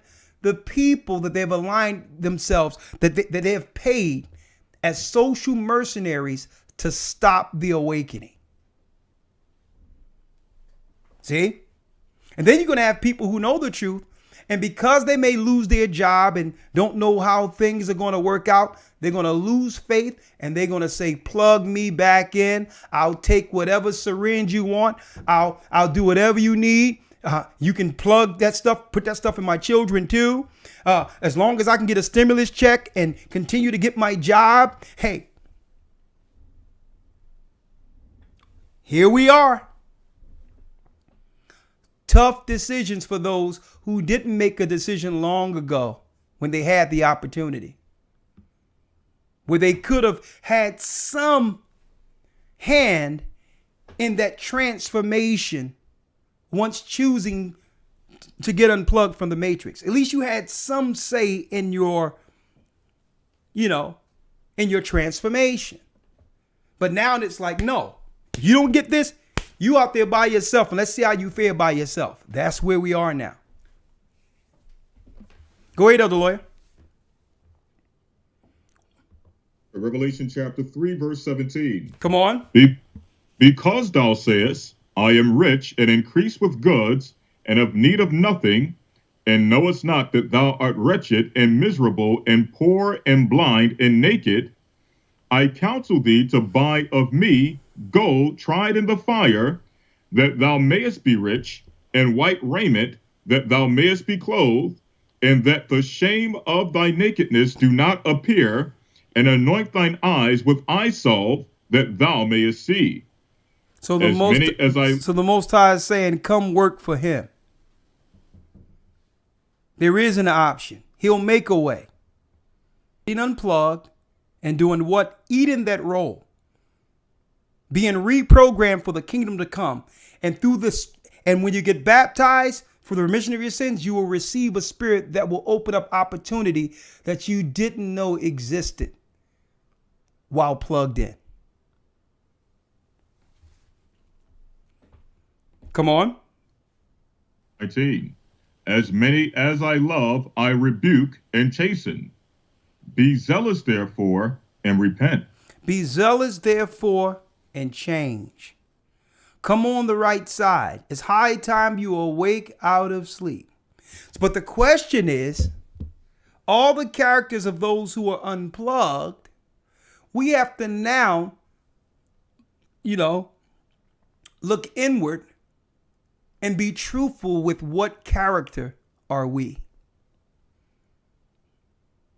Are we those that give up faith? Just give up the faith?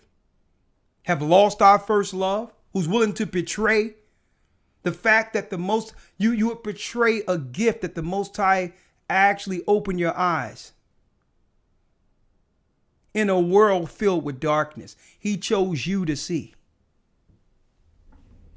Where you would have now power over your vessel, not to be utilized by agents, by demons. He freed you from that and gave you knowledge of how this world really works. Will we be grateful to that gift the Most High gave us to see and understand? Will we endure? Matthew 24:13, Elder Lawyer.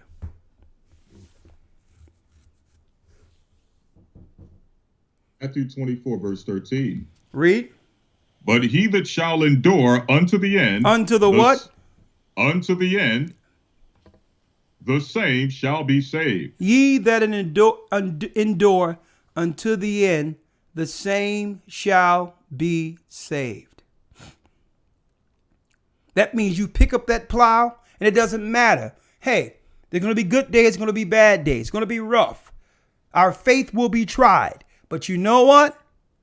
Our eyes is always on what? Zion. We never lose focus of what the Most High called us into. We never lose focus to what we're working for. Don't lack faith. Don't fall. Now is not the time. We're closer now than when you first got this truth and couldn't close that Bible. We're closer now, than at that time. We need to go back to our first love and where the Most High had us when we were grateful for the truth. Why? Not just for yourself. Because when they dismantle this country, as they dismantle this world, those who can see, hey, we'll need each other. We'll be the vast minority in the earth trying to get people to safety. Okay? This is why. Not just for ourselves, but for each other. Elder Lawyer, you have anything you have to say real quick before I open up the lines? Just real quick, in relation to what character will you be? What character will you play out in this walk on this path that we've been set on? As we all know, the parable of the sower gives us many different examples and outcomes of those who have received seed. Now, we know that the sower have sown the word. He have done his job. The question is, what type of ground will we be? Will we be the ones who have allowed the seed to fall by the wayside, or those who have allowed the seed to fall on stony ground, or those who have allowed the seed to fall among the thorns, or those who have allowed that seed to grow on good ground, bringing forth fruit manyfold. Again, we all play our part, or we all will fulfill one of those particular characters or one of those parts. But as you were mentioning, Elder, which part will we play? And with that, I yield. Hey, Elder Lawyer, just your opinion real quick. If someone asks you, because if anything, what they've seen is one thing that I hear over and over again that encourages brothers and sisters is that they can go back to an original class when you was nothing more than a young boy trying to find your way. And online, it's almost like the Truman Show. They have seen you grow from a boy to a man of the Most High right before their eyes. Unwavering from the day you walked in. Like me. The day I got it, I never stopped. With them seeing your progression from the first day that you have actually came to this truth, if you were to give brothers and sisters some advice on what to do after getting unplugged, to stay, to see the end of their ministry of what the Most High can have them become. Because why? You coming in as a young man, you seen ups, downs, you seen everything. You seen us travel. You seen people stand for a while. Some people gave up the work. Some people betrayed. You've seen everything that I've seen.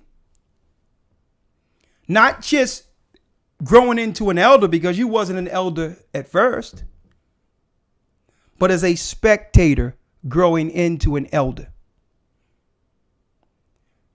If you were to give advice out there after seeing everything you've seen through the progression of this work and see what the Most High have done with it, what advice would you give someone who is newly unplugged? What would you say to them? Because I remember the first day you were unplugged. What would you say, Elder Lawyer? Sure, just three main things, and I'll be brief. Yeah. First and foremost, when the time you ought to be teachers, you have need that one teach you again. I don't think brothers and sisters realize, especially in a time in which information is easily accessible at your fingertips, the value of learning from one teacher to grow and build on a firm foundation. You may think you're getting ahead of the curve when you go all over the place and you're learning from different places at the same time. But the reality is what happens is you stunt your growth because you're going to go to one person, they're going to teach one thing, another person is going to teach another variation, and you'll get lost in the sauce. So that's first and foremost. Number two, as you were mentioning, having the ability to actually witness, and this is all to the grace and glory of the Most High, being able to witness others who have come and have stood for a while, and being able to actually learn from those mistakes, if you will, learning from other people's journeys and learning from other people's mistakes and things of that nature. And last but not least, which I think is the most important, is this. The scripture says, if any man thinketh that he knoweth anything, he knoweth nothing. The more you grow in this truth, the more you realize you don't know and that you're still learning. So I think that's another important thing that we have to really capture and grasp, that we're always learning. No matter how much we learn and how much we may gain, we're still students. We're students of the word. We're students of life. Okay? So you can never get to the point where you feel that you've arrived in which you have grasped and understand everything, because there's going to always be something that you don't know. And again, going back to the first principle, it's going to be that teacher that's going to guide you, who have lived through life, who have seen different experiences, who have seen the pitfalls of others who have come before them and have lived many pitfalls and been through many pitfalls. That's going to be able to help you and guide you and see things clearly. Okay? So those are three main things. There's many, but I'll leave it there. Okay, thank you, Elder Lawyer, because really I wanted them to hear it, because sometimes some people can form their own opinion not being there from first day and dealing with the progression that was 5 or 6 guys in a little building at 15th and Styles. 5 or 6 guys, to 35 people being taught weekly on Skype, to where we are today. And the only person that really have that bird's eye view, that inside view, who have seen it all from the beginning, was the young man who have endured through it. Okay. Why? Because I want brothers and sisters to understand, folks. Okay. Hey. When it comes to the elders and brothers we work with from the beginning, like Elder Lawyer and Yarack and others, keep in mind, folks, it's like this. You've seen everything that went on behind the scenes and everything within the church. And guess what? If there was something, if he didn't know that this was the path, Elder Lawyer and others, they wouldn't be here. Okay. So I want to put that out there. They have seen the power of the ministry when it comes to the brotherhood and being faithful one to another and enduring to the end with what? Having a labor of love for the Almighty. This is what brothers and sisters cannot, no one can be out publicly saying that this church doesn't have the love and the fervent work towards the kingdom. Good, bad, ugly, whatever. And guess what? People are going to make mistakes or whatever the case is in the earth or whatever, or in the church or whatever the case might be. They know this is the truth. Let me read this. Mark 12:30 says, "And thou shalt love the Most High," this is Christ, "thy God, with all thine heart and with all thine soul, and with all thy mind, and with all the strength. This is the first commandment. And the second is like, namely this, thou shalt love thy neighbor as thyself. There's none other commandment greater than these." To what? To understand that you are never to lose your love. First, for the God who has awakened you and have unplugged you from the matrix. And the love that you would have for those who have made that choice with you. Because at the end of the day, that's going to be the family who will save you from the agents. Last but not least, Revelation, the 2nd chapter, 2 and 3 reads, "Nevertheless, I have somewhat against thee, because thou hast left thy first love." This is what the Most High would have against us. We forgot how grateful we were when we received the truth. And now we're walking around entitled as if we always had it, as if we weren't plugged in the matrix. One thing about that character Morpheus, folks, is he continued in the same love he had from the first day he was unplugged. He never stopped believing, and that faith drove him to help others see and lead a path to Zion. Check out that character. He was being ridiculed for believing in something greater than others could see. But without that faith, he wouldn't have made it. Without him understanding that there was a hope beyond this matrix, Zion would not have materialized. Because he understood that Zion cometh not by observation, that the people make Zion, and he must pull them out of the matrix to create Zion, to fulfill the future prophecy of us being in the wilderness, in that town without walls, protected by the Almighty. You have to have someone, many of us in this earth, working with the faith the Most High has bestowed upon us to finish. 515-605-9327. Let's open up the lines.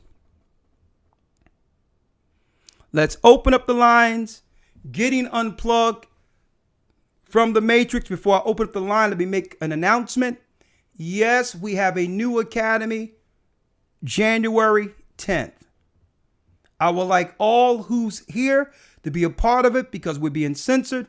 And there's things that I just cannot say on YouTube that we can only say within the parameters of the news that's being reported on outside the country, because we're getting censored news within the United States. It's COVID all day, every day in America. And you don't know what's really going on. And this is what's allowed in the academy, uncensored material. Okay. I'm going to try to come on Friday in the midst of this lockdown to give everybody some insight of what's really going on in this lockdown. There's things that I can show and things I can't show concerning what's going on. Certain things I can't show, or if I showed it, they would actually cancel the channel. Okay? They would cancel the channel. So what I'll do is I'll open it up Friday for an hour, for 30 minutes to set the stage, to give you all a link to come into a private area, probably Vimeo, to get the details of what's really going on with this lockdown and how to navigate through it.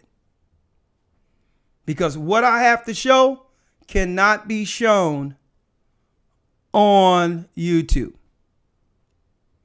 So I'll come in, let you all know, here's a link. You don't have to pay for it. There's no fee or nothing like that. It's just information that I know is important that you all must see, but I can't show it on this channel without, the risk of losing the channel. Okay? But I say it when it come a time where things are heightened to a degree where I have to break certain things down to you to let you know where we are. We're in that time. So I'm going to do my best to use YouTube as what you would call a segue into a safe haven to give you the true information. And it's only going to take me about 30, 40 minutes to do so. All right. And that's what I'm going to do in respect of what the Most High called me to do, to help those that are in the church and those who are without the church that are looking to be a part of this. Another thing that the elders are discussing, we are discussing, is yes, we will be traveling next year once some of this stuff clear up. We're looking at where this is going, and we're making ways to be able to travel to the different states to set up certain scenarios so that we can have private classes going on and all that to guide people out throughout the states. And we will be traveling into other countries also. So keep your ear to the ground. Okay. We also have we have a scenario in which the regional elders have all come together, and we have a big ministry that's really, about to jump off in the Caribbean, headed by the regional elders, Elder Ramar, and another elder that's been working with us overseas for a long time. They'll be going into Jamaica.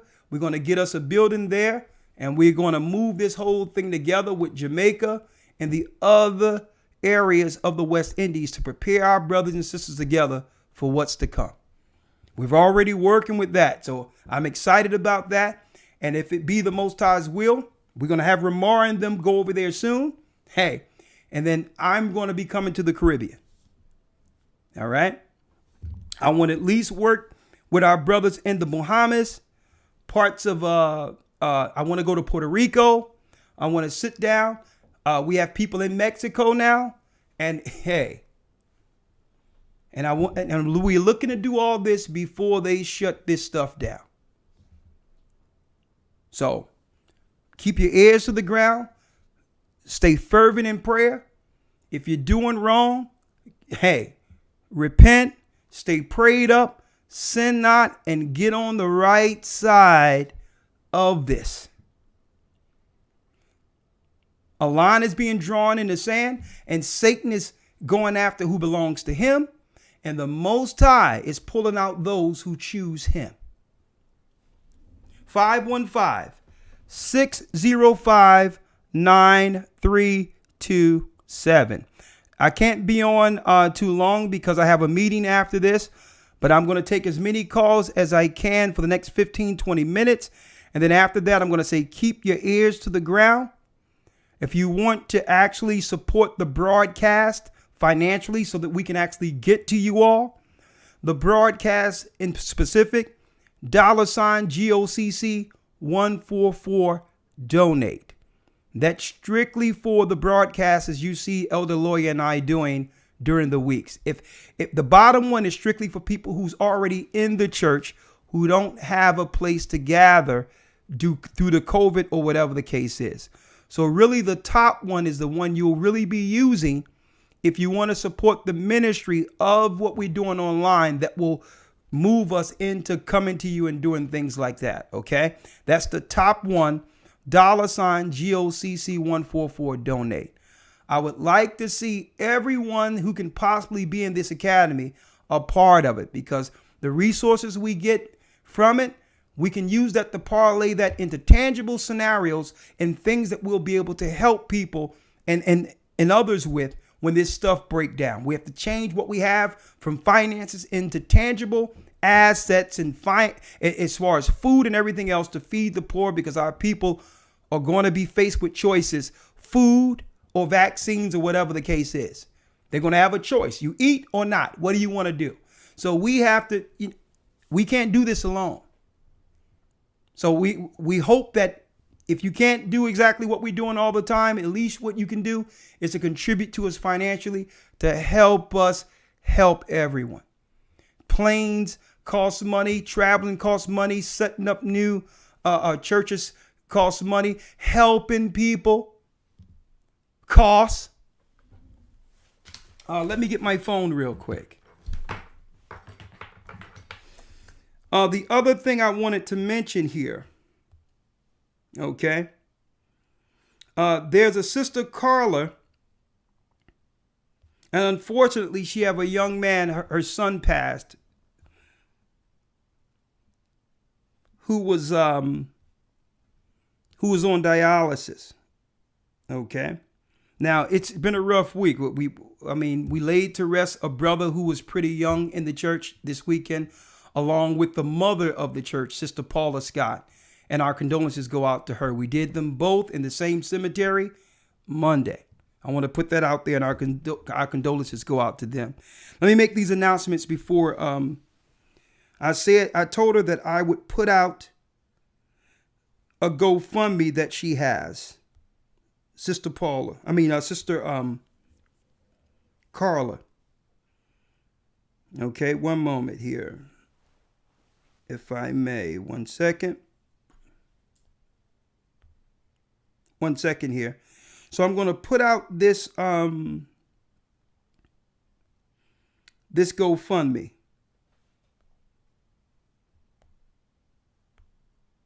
Real quick. Because she may need help.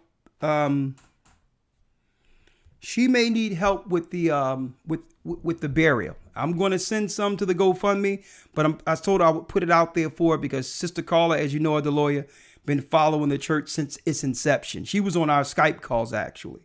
So let me put this out there real quick. One moment. 1 second, folks. Room arm. Okay. Hold on.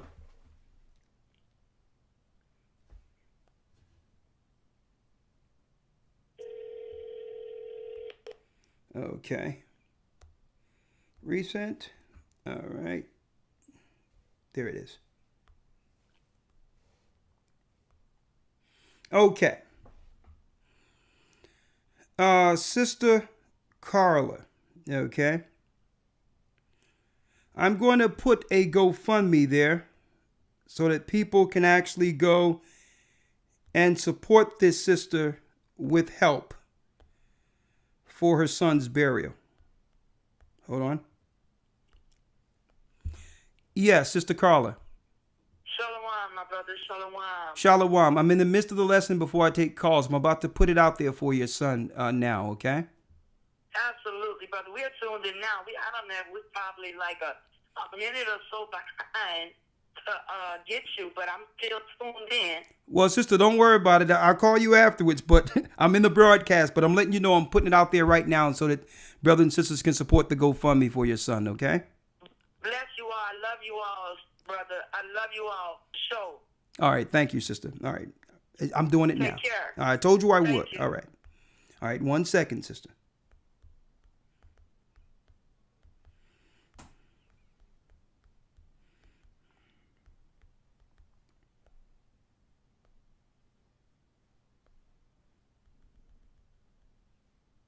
One second before I open up the line. Right here. All right.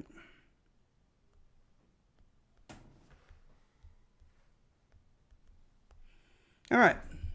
I'm going to put this in there, brothers and sisters, for those who would like to help donate towards a burial for a brother in the truth. Okay. A young brother, he died. He's on dialysis. He was on dialysis and passed. One moment. Let me go here and put it there for you. Hold on. Oh. This is what I'm going to do. Iraq. I'm going to give it to you. Can you put that in? Can you put it inside the chat for me? I'm going to let Elder Iraq put it because he's one of our mods. I mean, he wear 100 hats too. And I'm going to let Elder Iraq put it in the chat before we open up the lines. And I thank you all for and again, I want to thank you all for your support too. Okay. For everything you do, because those who send in, believe me, we highly appreciate it. All right. Let's get here, Iraq. All right. All right, Iraq. Here it is. Just put it there. Right there. Put it in the chat for me, okay? Okay. Just asking for help to help bury the young man. We don't want no cremation. Give that brother an honorable burial. Okay. So put it there.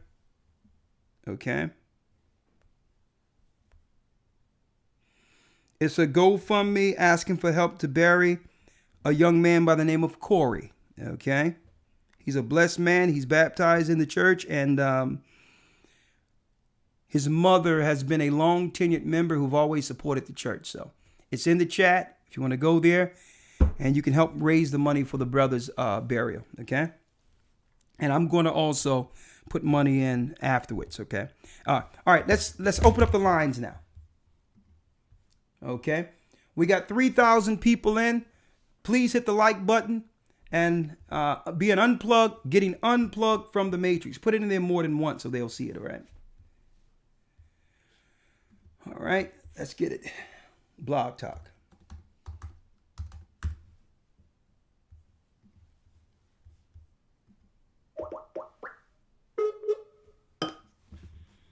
Welcome to Blog Talk.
Yes, that's right. We have experienced and witnessed a lot of these different characters. Morpheuses, Trinities, Neos. Yeah, those that would help and steer the ship and would guide people into Zion, those who would construct Zion, the workers that most people can't see. But then, hey, I've also seen, I don't know if you, Elder Lawyer, have seen them. I've seen a lot of ciphers too. What about you? Yes, sir. Absolutely. Absolutely. I've seen a bunch of ciphers, but I digress. Once unplug, who are we? Are we in Christ? Will we be guided in the Spirit to bring forth Zion, to be a helper to build the kingdom, opposed to one who've been unplugged only to destroy the kingdom that they were called into? 340 area code. Let's go. Hi. Hello. What? Hello. Hi, Elders. Hi. Shalom, sunshine. What's going on? Hello. Yeah. Hi. Yeah, you got. Yeah. You have us on. Yeah, you have us on speed dial. Let's go. Let's go. Say something. I'm recalling the days, before the truth. I'm actually recalling the days when my eyes saw my teachers. Hold on, sister. Hold on. Something is going on with the. Okay. All right, go ahead. Go on. Yeah, Albert, can you hear me? Yeah, go on, sister. Go ahead. Sunshine. Go ahead. Oh, okay. I was thinking that I was remembering the days when my eyes saw my teachers, and I knew that my teachers were you. Before the truth, I was your typical Babylonian. I felt disillusioned with pagan Christianity, just like Albert Pike said that most of us would do in this world, and how we would be. And I figured I was a good person. I was honest. I believed in justice and agreed with many things that this society puts forward. But I was also in that liberal mindset, like to each his own, be it man, woman, or other. As long as you didn't hurt children or persons directly, I felt justified in what I was doing, how I operated, and I felt that I was in control of my life, and I was the mover and shaker of my own destiny. And I was arrogant, prideful, and I was straight wrong on that highway to hell, and justified in my stance, too, to defend it. Like how right I was for carrying on the way I was, and how my family was for carrying on the way we were. But now, in the truth, my whole world, my whole wicked life was turned right side up. And we do things in our family so differently now. We read scriptures nightly. We watch the lessons. We're in the academy. We can see the lies in every movie or media spin now, and we can actually see the world around us just like in the Matrix. Like we're walking in the world, but we're not of this world. And we no longer love this world either. In fact, like the pagan things like Saturnella and all that we thought made us happy. Now it's just disgusting for us, for our children. And the key is that mental rewiring after being washed through baptism and gaining the Spirit and praying to the Most High to never, ever be able to let go of that Spirit and become a new man in Christ with a new mind, of a mindset to know that regardless of what happens, like in Maccabees, 2 Maccabees 7, where the brothers said that suffering of this world is only going to last a little while, whereas the judgment of the wicked lasts for an eternity. And so likewise, the rewards that we would experience. Sister, I'm with you. All your points are eloquent, but I still got to get someone in. Just have one point, and then I had to bring you in. Then I'll get to the next call. Okay. So say something, Elder. Am I wrap it up? Is that it, Elder? Yeah, wrap it up. Thank you. Hello? Okay. Okay. So I just want to say that although we dwell in this world, that we're not of this world, and the character that I would say that I'm hoping to be and remain is the one who has hope, faith, charity, and love, and always holding on to the Most High, by grace of the Most High. That's all I wanted to say, Elder. Bless you, elders. Bless you. Thank you, sister. Bless you. You know what? It's good to have someone out there that's always happy. I mean, that's an encouraging spirit. That's contagious. So, thank you, sister. 803 area code, then 404 area code. 803.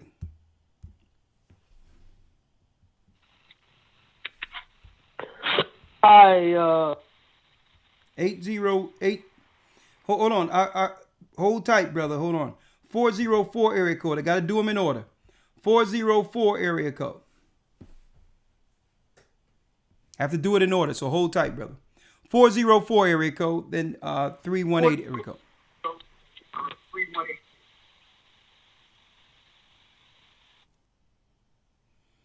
404. 318 area code, 318 next. If you're not there, I'm going to the next call, please, because I have a meeting to go to. So 318 area code. Shalom. Name and location? My name is Alyssa. I am from Louisiana. Louisiana. Hold tight because for some reason this internet is going in the red. 1 second, okay? Hold on. Okay. I don't want to lose you here. Okay, it's back. All right, go ahead. Your name again? Alyssa.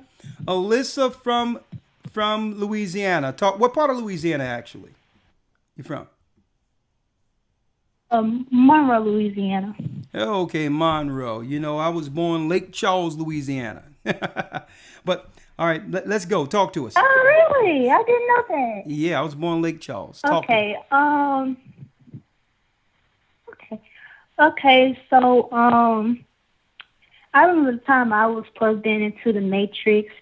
I even had dreams of going to college, getting a huge house, being rich and stuff like that until I found out the truth.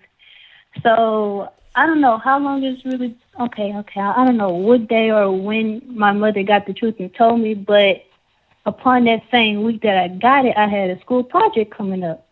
So she preferred that I talk about how we're Israelites instead of African Americans.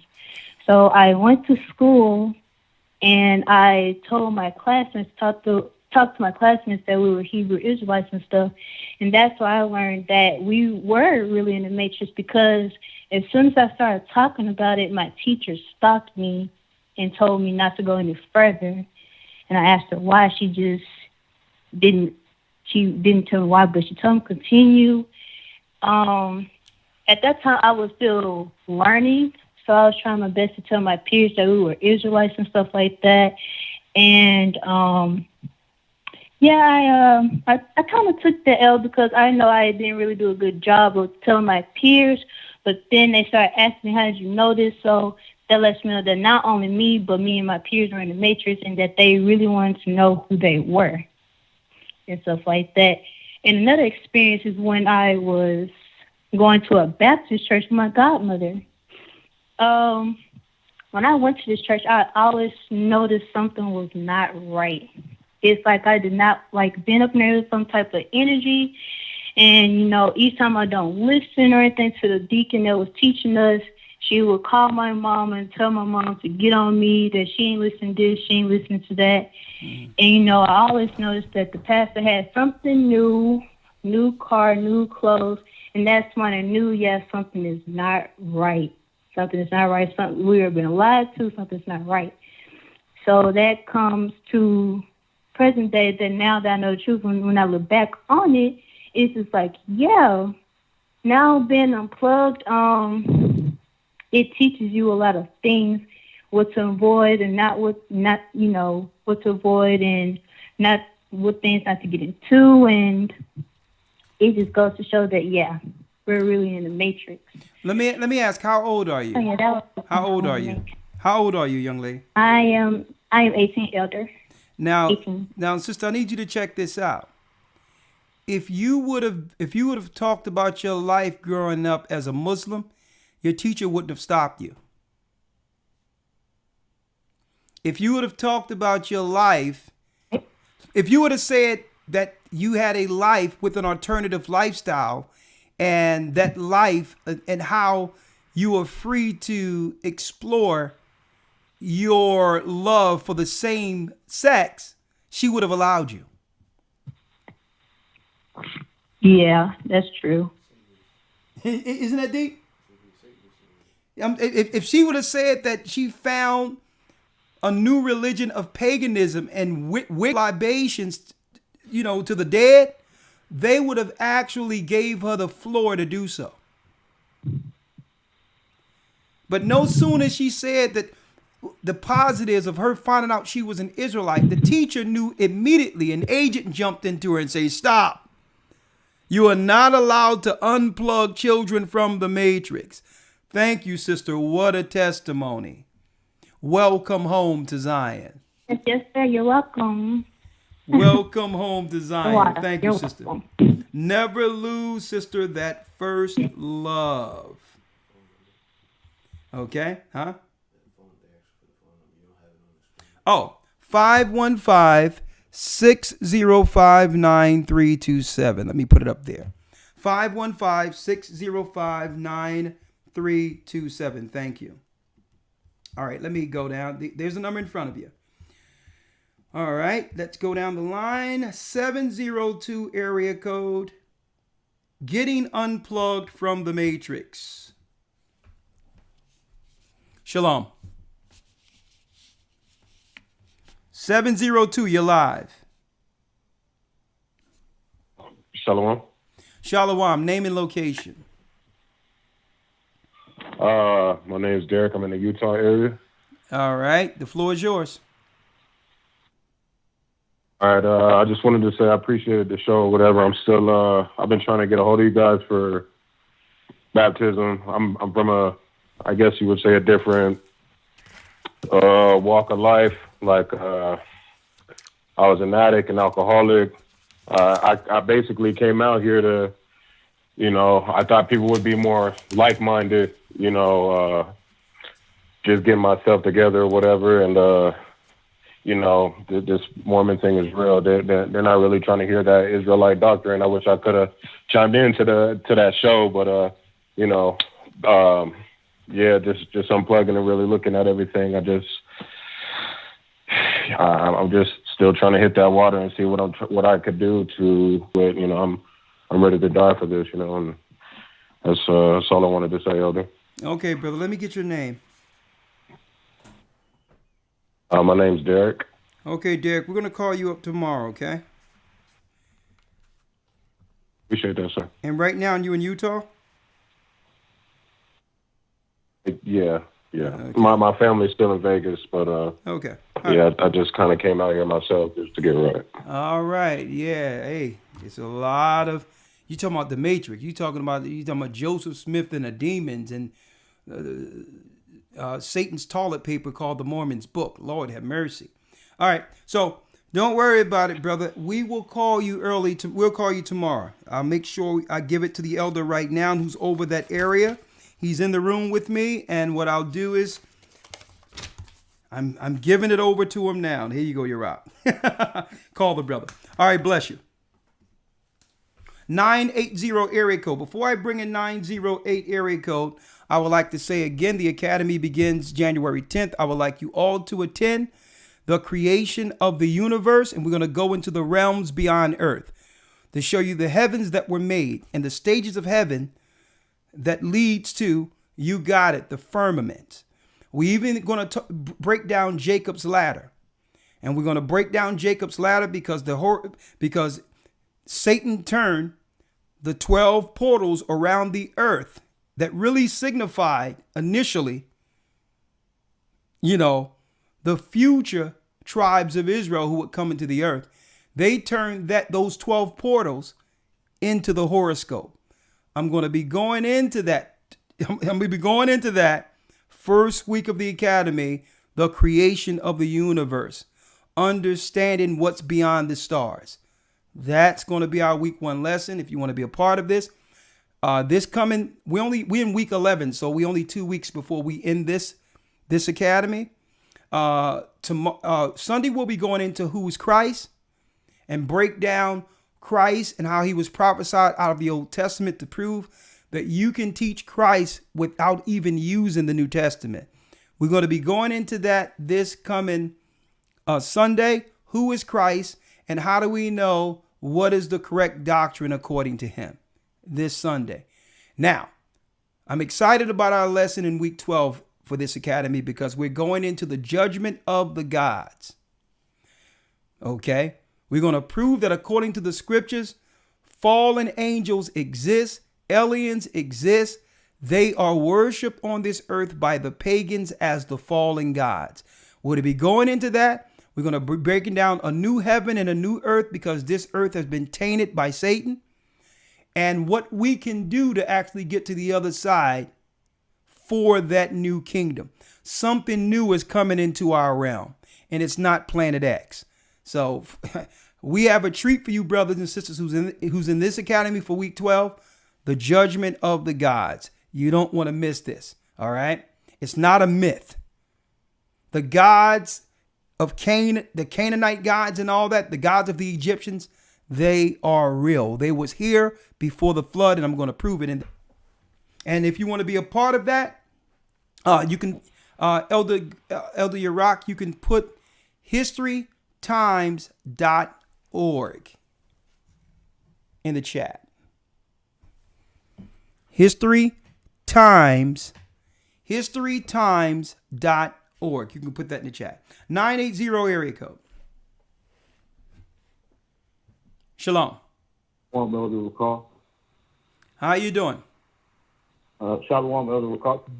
Shalom. You're live. Your name and your location. My name is Robert. I'm from Charlotte. I'm in the Charlotte body. I'm also in the academy, and I had a question about, you brought out something about a earthquake in Maine and Canada in the academy, and I was wondering, was that confirmed or not? Was that confirmed? Well, what was confirmed was the earthquake. What was the earthquake? Okay. Now, how they was using the earthquake as a cover to do something else within the United States is something that I'll bring out in the academy because I just can't say it on this broadcast and bring it out without being censored. So if you're in the academy, thank you so much. Thank you so much. You're welcome. And I see you there. Okay. historytimes.org if you want to be a part of the academy. And please, it's January 10th. And please, if you're going to enroll, probably get in there early. It's only 2 payments of $75 one month, $75 the second month, and you'll just be able to get the third month. On top of that, also, we have a 12-week series where people can get it, who's in the academies, and others who can get it straight on hard copy. In case you missed a certain academy because we don't teach one lesson the same, you'll be able to get those and order those as a separate package. So we'll be talking about that, and you'll be able to access the enrollment and to be able to pay for the whole 12 weeks so you can fill yourself with the knowledge with the full package from historytimes.org. And again, the money goes towards the work. All right? Nothing. You understand? Cypher? I don't want to be... You see? What you say, Cypher? What do you say? I don't want to be rich. You know, someone important. Like an actor. Whatever you want, Mr. Reagan. Okay. You get my body back in a power plant. He said, plug me back in and I'll go and kill my people for you.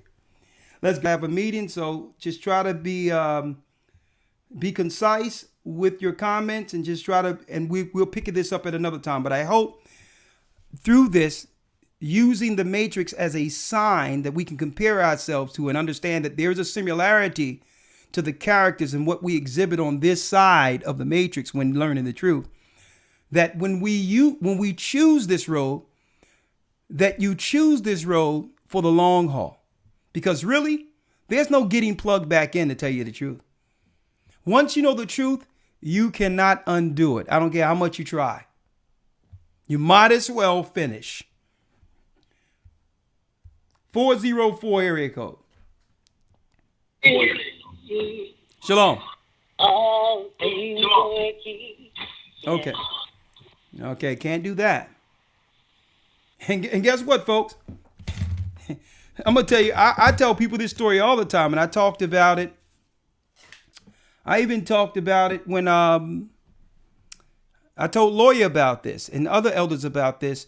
When that thing happened where even before Tazadakia got put in place or something, and I was under the Israeli Church of UPK. I was a general there. And this was before, there's no way anyone could put up a man as a comfort as far as I could see. I don't even know how people could believe that. But anyway, before all that happened, I was escorted out of the building because people was fearing, my growth in that particular thing. And I thought that for a time before I began to get back into my studies to baptize, folks, guess what? I thought that, well, you know what? There's no lessons for me to do anymore.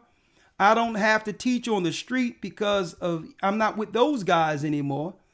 So I might as well go ahead and just live my life and just deal with my happiness, right? Let me give y'all this story where I believed at one time that I could actually just go back into the world with all that I knew. The Most High was like, what? I don't think so.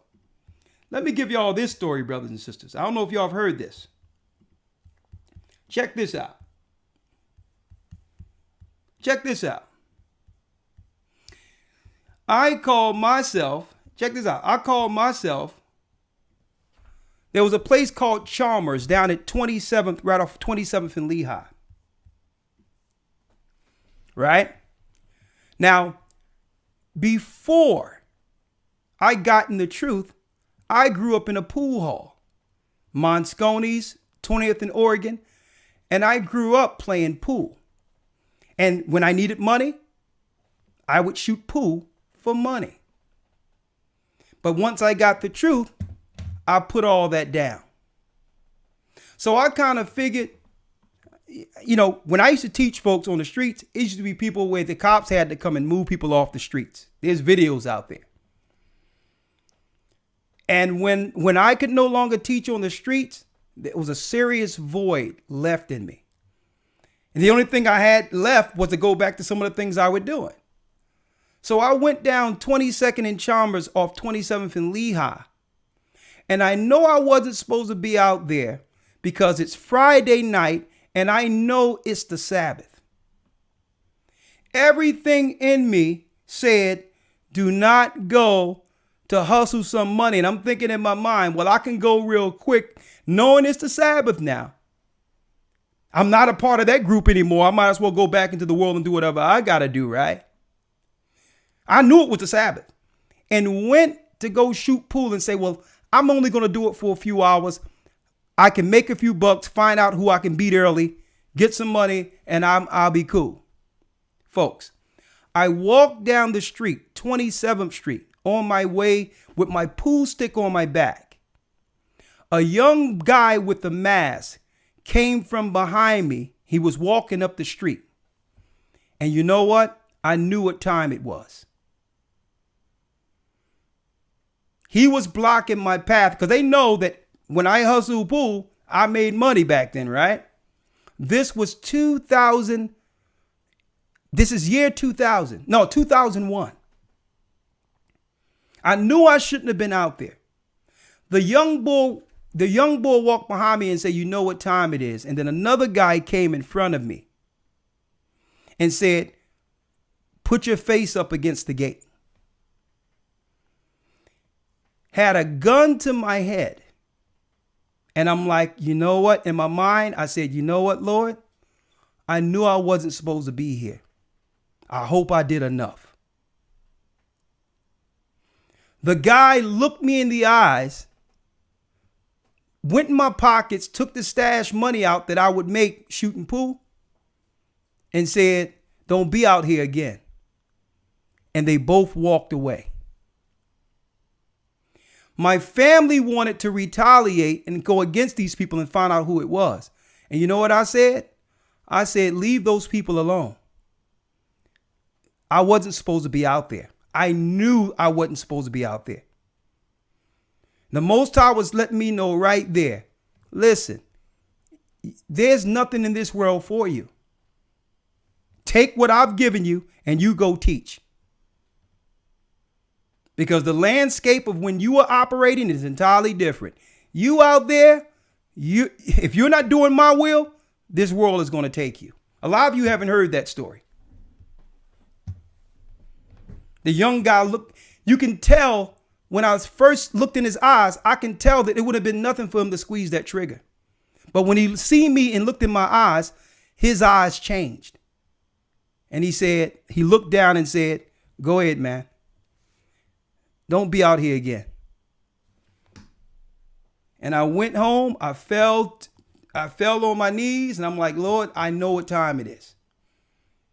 And the ministry began right there. We are bought with a price. Guess what? What the Most High gave me to do, this is my position, and I'm a prisoner to this work. I'm not perfect, but I'm a prisoner to it. There's no options for us. And I know you all have your own stories.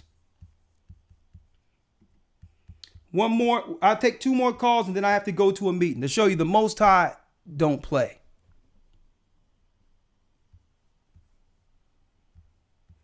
(303) area code. Shalom.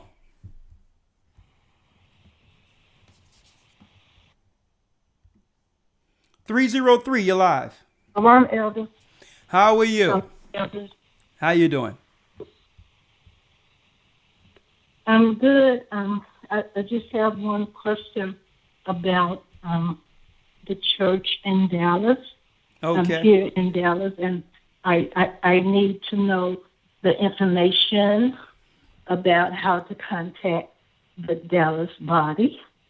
Okay, that's no problem. We have some good people in Dallas too, man. You talking about, hey,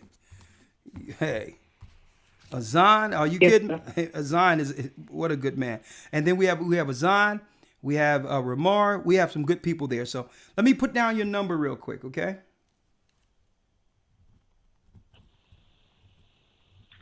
Let me have your name. Or? Huh? Or? No, you're cutting out, sister. What is your name again? Sister Eleanor. Eleanor. Okay, thank you. Eleanor. All right. If you don't mind me asking, Eleanor, how old are you? C. Huh?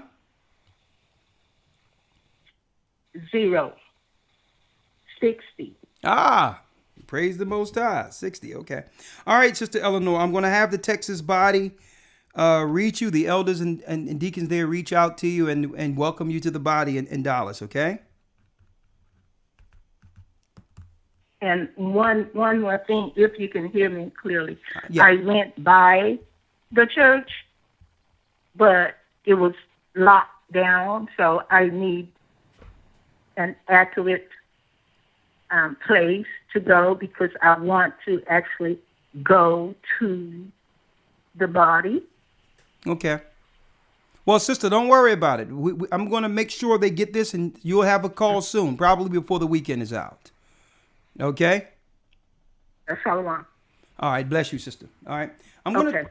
I can only take a few more, so get straight to it.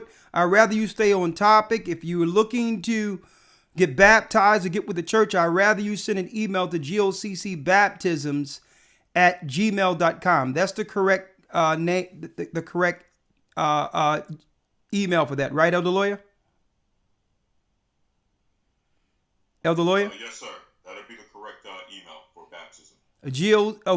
GOCCbaptisms@gmail.com. So if it's off topic, if you got baptisms, please hold that, because we're into being unplugged to from the matrix. I want people to stay on topic so that I could finish this out, on topic. 501 area code. Shalom. Shalom, Elder. Shalom, you're live. You're live with the Gathering of Christ Church. Your name and location. This is our brother Edward from Arkansas. Shalom, Elder Lawyer. I'm just calling, just to kind of chime in. I kind of caught the back end of the broadcast, and that was a powerful testimony that you just gave, and sent chills over me. But I just want to say regarding the matrix that you were teaching about, I never heard it broken down that way. But I think that I've, been unplugged. I would say semi-unplugged for a while due to, the understanding of just, the way we go about, in our daily life as a way of just existing. And the reason why I say that is because we pay for simple things, as say, for instance, like water. If you can't pay for it, then you die from thirst, and food and likewise. So, even on the money in itself, we really don't even understand what we use on a daily basis. So many symbols. It's your average person to it, and that's not to say that I just went directly into looking into it, but it's all confusing, even with everything. So and my last point is, I've never sat down and watched the entire movie of The Matrix, but from what I little bit I did here, you'll know that everything is rigged. So yeah, okay. That's pretty much all I have to say. All right, thank you, brother. Good points. 70, and that's good points, and thank you, brother. 702 area code. Let's go on down the line. Only a few more, and then I have to pack it up for the meeting, and I'll be back Friday around 1 o'clock, 2 o'clock Friday to give you all an update based on what to do in preparation for this next lockdown, what they're trying to roll out, and what we need to do as believers and those who understand the truth to navigate through this. I'll be dealing with that Friday, and more so again in the Academy News this weekend, this Sunday. 702 area code. You're live on Blog Talk, YouTube.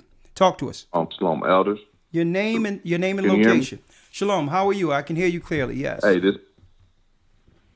Good. This is Mayel Shemuel, originally from California. I now reside in Las Vegas, Nevada, and just wanted to let you guys know I love you all. I love the family out there listening. I've been following you guys for about 11 years.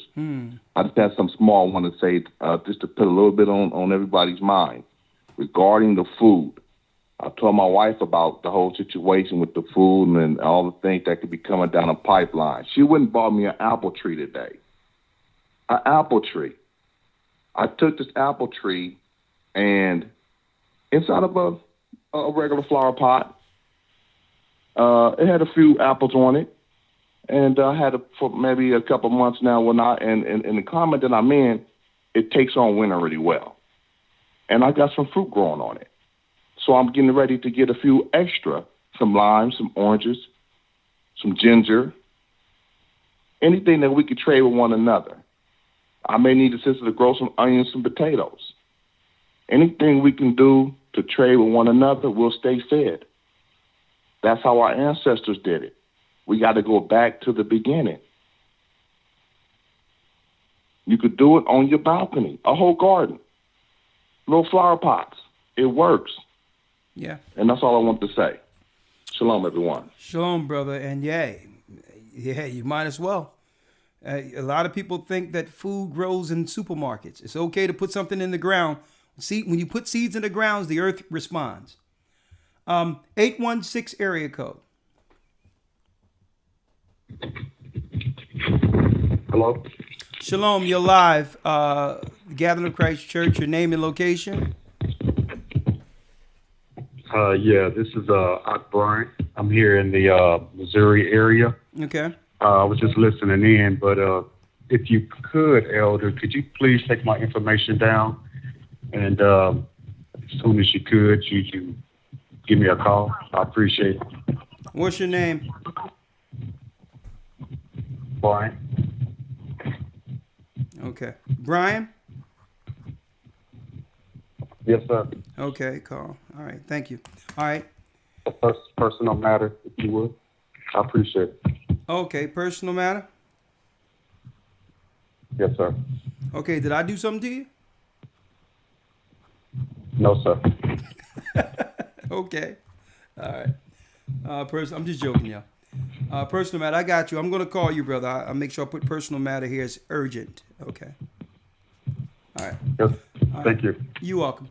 Shalom. Shalom. 303 area code. We're going to try to take probably one or two more max, and then after that, I have to set up for a meeting I have. Elder lawyer, I just need you to stay in tow. We're going to bring you in through Zoom, okay? Yes, sir. All right. Who's next here? 313 area code. Getting unplugged from the Matrix.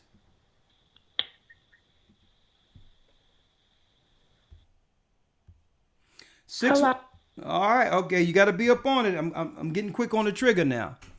313 area code. You're live. Oh, can you hear me? Yes. Name and location, Hello? sister. Yes. Name and location. Hello, hi. Hello, hi, Elder. Shalom. This is Sharonda. I'm calling from Michigan. Yes. I just had a quick question. I remember a couple sermons ago you were talking about the white Hebrew. Can you help me out with some scripture regarding that? The what? I've been searching in my notes all day to try the white Hebrew. Or like everybody origins from being a Hebrew. I was trying to get some information on it. The white Hebrew, sister. I don't know what you're talking about. What are you talking about? I don't know. You mean when I made it? You were saying, You mean when I said that white people are Hebrews? Yes. Huh? And I think you went to a scripture on it. No, and I just have been looking through my notes for it, and I just couldn't find. I was asking others; they didn't understand what I was saying. Okay, sister, do you hear me talking? Do you hear me, or it's just a delay? Can you hear me? It seems as if it's a delay. It's like it's going in and out. Okay, I'm going to ask you, sister. Are you saying that the statement I made? Listen, answer this. Are you referring to when I said that white people are Hebrews? Were originally Hebrews? Is that what you're talking about? Yes, I believe. Okay. All right. In a nutshell, Esau and Jacob was in the belly of Rebekah, correct? Yes? Yes. Okay. I can hear it play. Yes. So Isaac is their father, and Isaac was a Hebrew. Isaac is the son of Abraham. Abraham was a Hebrew. So before Esau went off into Mount Seir, his family spoke Hebrew. They were Hebrews. They was from the children of Isaac. Got it? Esau was Hebrew from the children of Isaac. I got it. Thank you so much. Yeah, because we were in the same womb of the same woman. Rebecca. All right. You got it? To that. Okay, now. Yes, I have it in my notes. Thank you so much, Elder. Okay, no problem. Now, before you go, if you need a scripture, right, to further back that, right, you would go to Genesis 14 and 13. Yes. Go to Genesis 14 and 13, sister. Hello? 14 and 13 said? Genesis, yes, you said Genesis 14. Yeah, Genesis 14 and 13 reads, and there came one that had escaped and told Abram the Hebrew, for he dwelt in the plan of Mamre. So if Abram was a Hebrew and had a son named Isaac, Isaac would be a Hebrew. If Isaac have sons Esau and Jacob, what language is Isaac teaching Esau?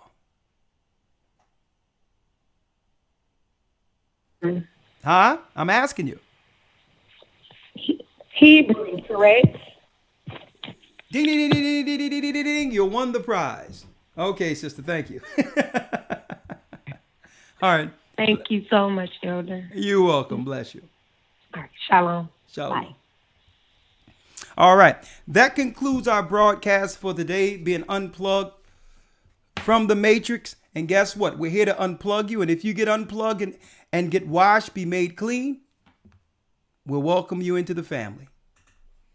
And we'll work together through that spirit that's in us and that is in you, that has awakened you. We'll work together for Zion. With that, I'm going to say shalom, Elder Lawyer. I thank you and I appreciate you. And all people that work behind the scenes, the wives, the families, we love you all. And folks, hey, stay in prayer. They are, guess what? They are aligning right now an onslaught against the children of God. It's time to rally together and put all the pettiness to the side. It's a spiritual war that's about to turn physical in this earth. Be on the right side. Get unplugged and become a part, that's right, of freedom. Shalom. The Most High is calling back Israel. I'll talk with you probably around 2 o'clock Friday. Shalom.